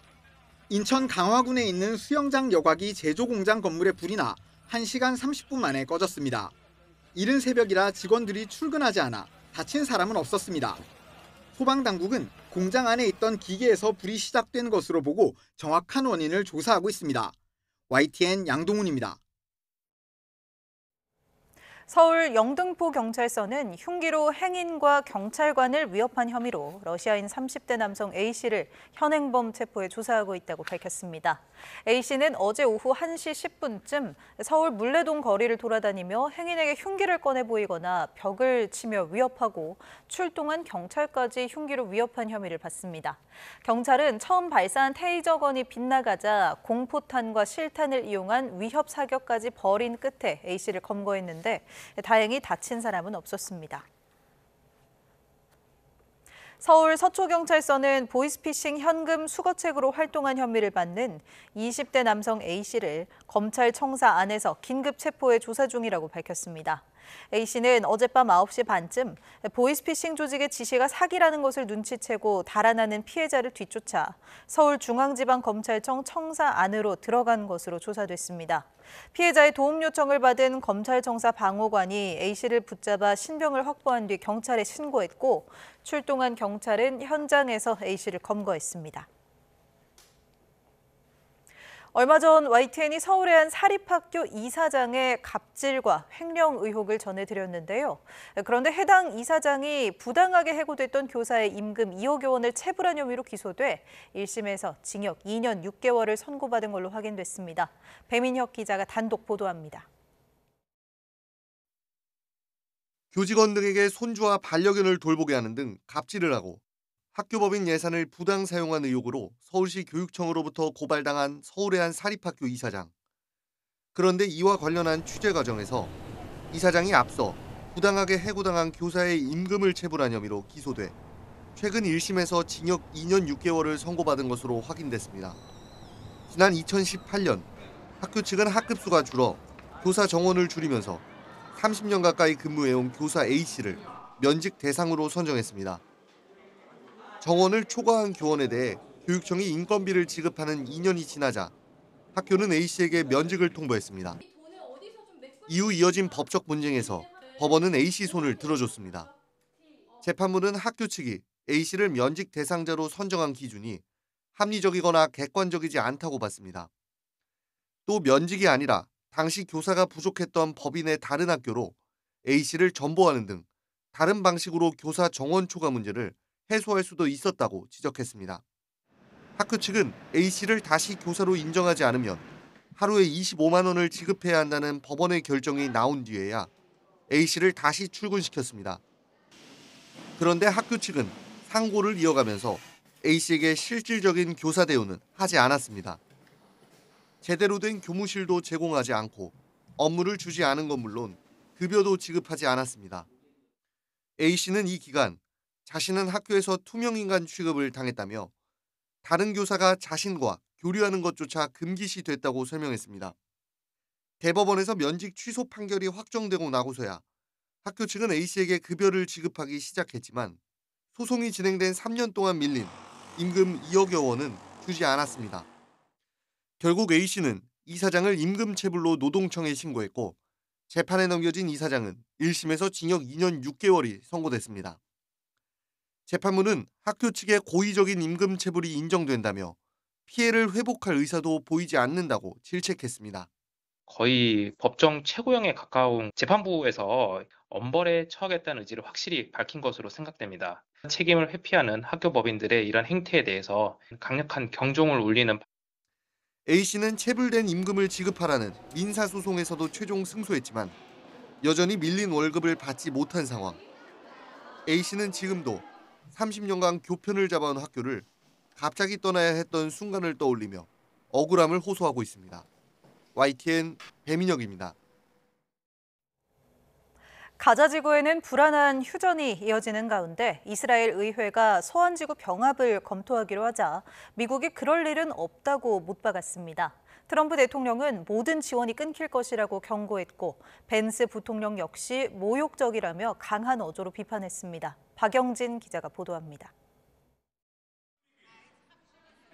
이스라엘 의회가 요르단강 서한지구 병합을 공식화하는 법안을 예비 승인했습니다. 예비 승인은 법안을 검토해보겠다는 건데 이스라엘 정부는 강경 우파의 정치 쇼일 뿐이라며 서둘러 선을 그었습니다. That was an internal game of the opposition as a political theater, and that cannot be promoted eventually to be a bill unless it will be supported by the government. 네타냐후 총리 역시 반대하고 있어 법으로 제정될 가능성은 희박해 보입니다. 하지만 평화선언에 서명한 지 열흘도 안 돼 이런 일이 벌어지자 벤스 부통령은 정치 쇼라도 모욕적이라며 이스라엘의 서한 병합은 없다고 못 박았습니다. I mean, look, if it was a political stunt, it was a very stupid political stunt, and I personally take some insult to it. The West Bank is not going to be annexed by Israel. The policy of the Trump administration is that the West Bank will not be annexed by Israel. 트럼프 대통령도 시사주간지 타임과의 인터뷰에서 내가 아랍 국가들에 약속했기 때문에 그런 일은 일어나지 않을 것이라고 또 한 번 강조했습니다. 만약 이스라엘이 서한지구를 병합한다면 모든 지원을 끊겠다고 경고했습니다. 트럼프 대통령은 또 이란 핵시설을 공격했기에 가자 휴전 협정이 가능했다고도 언급했습니다. 하지만 어렵게 만든 휴전은 여전히 위태롭기만 합니다. 트럼프 대통령은 위트코프 중동 특사와 마사위 쿠슈너, 벤스 부통령에 이어 루비오 국무장관까지 이스라엘에 보내 휴전 지키기에 총력을 기울이는 모습입니다. YTN 박영진입니다. 미국 연방 상원이 현지 시간 23일 연방정부의 일시적 업무 중지, 셧다운으로 급여가 끊긴 공무원들에게 급여를 지급하기 위한 법안을 표결에 붙였지만 부결됐습니다. 셧다운이 23일째로 접어든 가운데 급여 지급일인 오는 24일 50만 명 이상의 미 연방정부 직원들이 2주치의 급여를 못 받게 됐습니다. 상원 본회의에서는 군인 등 연방정부 필수 인력의 급여를 지급할 수 있도록 하는 공화당의 법안이 표결에 붙여졌지만 부결됐다고 뉴욕타임스 등이 보도했습니다. 외교부는 조현 장관이 방한 중인 브라이언 캠프 미국 조지아 주지사를 면담하고 지난달 현지에서 발생한 우리 국민의 대규모 부금 사태를 상기하며 재발 방지를 당부했다고 밝혔습니다. 조 장관은 우리 기업인과 전문 인력의 원활한 입국과 공장 설립 활동을 보장하는 게 조지아주에도 도움되는 만큼 비자제도 개선 논의에 각별한 관심을 가져달라고 말했습니다. 이에 캠프 주지사는 트럼프 대통령과 통화해 우리 전문 인력의 원활한 입국을 위한 제조업 전용 90일 비자 도입 필요성을 적극적으로 건의한 사실을 소개했다고 외교부는 전했습니다.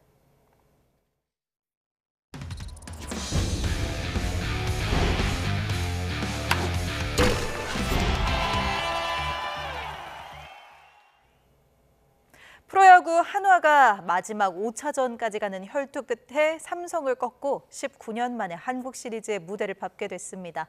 선발 폰세는 몸에 공을 맞고도 호투했고 중심 타선은 득점 기회마다 놀라운 집중력을 선보였습니다. 허재원 기자가 보도합니다. 한국 시리즈 진출팀을 가리는 마지막 운명의 5차전, 집중력에서 한화가 삼성을 압도했습니다.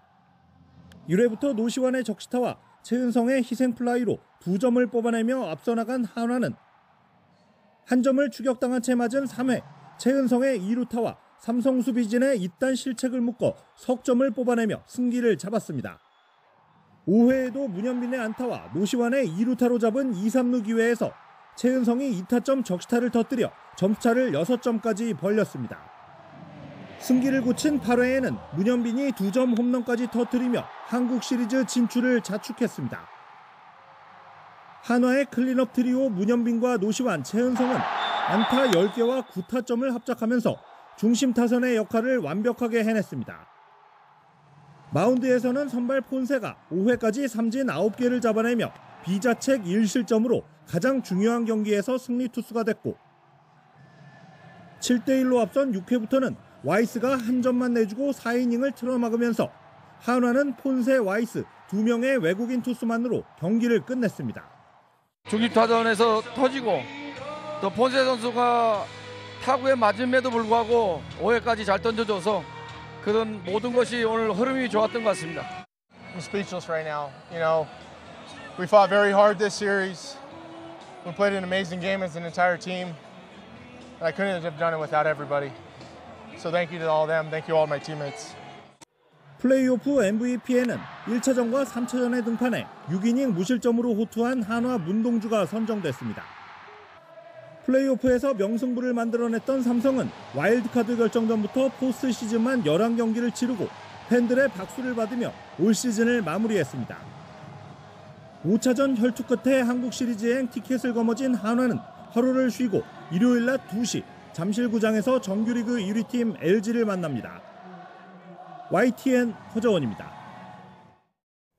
태권도 세계선수권대회에서 우리나라 남자 최중량급의 강상현이 2회 연속 금메달을 목에 걸었습니다. 파리에서 금메달을 땄던 여자부 간판 김유진은 은메달을 획득하면서 우리 대표팀은 6년 만에 남녀 종합 우승을 향해 힘차게 출발했습니다. 중국 우시에서 이경재 기자입니다. 남자 플러스 87kg급의 강상현은 힘겹게 결승까지 올랐습니다. 16강에서 세계 4위 스페인의 마르티네즈와의 대결이 첫 고비였습니다. 준결승에서 세계 1위 미국의 힐리까지 누르고 결승에 오른 강상현은 키가 14cm나 큰 러시아 아이우 카이브에게 첫 라운드를 뺏겼습니다. 2라운드부터 시원한 발차기가 살아난 강상현은 결국 2대1로 역전승을 거두고 시상대 가장 높은 곳에 올랐습니다. 2년 전 마이너스 87kg급 우승에 이어 체급을 바꿔서 2연패를 이루고 최중량급 최강자의 자리를 확인했습니다. 진짜 이거 말로 표현할 수 없을 정도로 저 자신이 정말 대단한 것 같습니다. 네, 준비한 대로 잘 돼가지고 좋은 결과 있었던 것 같습니다. 파리에서 금메달을 따냈던 여자 대표팀의 간판 김유진은 결승에서 세계 1위 브라질 파체코의 스피드에 발목이 잡혔습니다. 지난 8일 무주 그랑프리 결승전 서력의 기회를 다음으로 미뤘습니다. 하지만 지난 바쿠 대회에서 노메달에 그쳤던 여자 대표팀으로선 3년 만에 따낸 귀중한 메달이었습니다. 그랜드슬램이 목표인데 세계선수권 지금 놓쳤으니까 또 2년 뒤에 또 기약할 거고요. 일단 내년에 있을 아시안게임에 초점 맞춰서 더 열심히 하겠습니다. 중국에선 2007년 북경 대회 이후 18년 만 중국의 태권도 도시 우시엔 역대 최대 규모인 179개 나라 991명의 선수단이 모였습니다. 첫날 금 하나, 은 하나로 힘차게 출발한 우리 대표팀은 남자부의 장준과 배준서, 여자부의 김희양에게도 금빛 발차기를 기대하고 있습니다. 중국 우시에서 YTN 이경재입니다. 축구의 신으로 불리는 리오넬 메시가 미국 프로축구 마이애미와의 계약을 오는 2028년까지 연장해 41살까지 뛸 수 있게 됐습니다. 메시는 구단과 계약서에 서명한 뒤 마이애미에 온 이후 매우 행복했고 여기서 계속 뛰게 돼 진심으로 기쁘다는 소감을 전했습니다. 마이애미의 공동 구단주인 데이비드 베컴도 메시는 그 누구보다 헌신적이며 승리에 목마르다고 화답했습니다.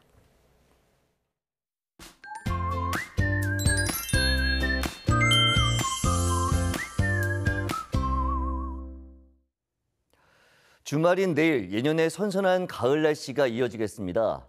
서울 낮 기온이 18도로 구름이 많이 끼면서 오늘보다는 낮아지지만 예년 수준을 보이면서 바깥 활동하기 무난하겠는데요. 다만 아침, 저녁에는 날이 제법 쌀쌀합니다. 외출하시는 분들은 이 점 염두에 두고 옷차림하시기 바랍니다. 내일은 점차 하늘이 흐려지겠습니다. 또 동해안을 중심으로 오락가락 내리던 비는 새벽 중에 모두 그치겠지만 경북 내륙과 산간에는 오후 한때 비가 조금 오겠고 강원 산간에도 빗방울이 조금 떨어지겠습니다. 해안에는 내일까지 너울성 파도가 높게 일겠습니다. 안전사고에 각별히 유의해 주시기 바랍니다. 내일 아침 기온은 서울 13도, 대전 12도, 광주 13도, 대구 13도로 예년보다 3도에서 5도가량 높겠습니다. 낮 기온은 서울 18도, 대전 20도, 광주 21도, 대구 20도로 예년과 비슷하거나 조금 높겠습니다.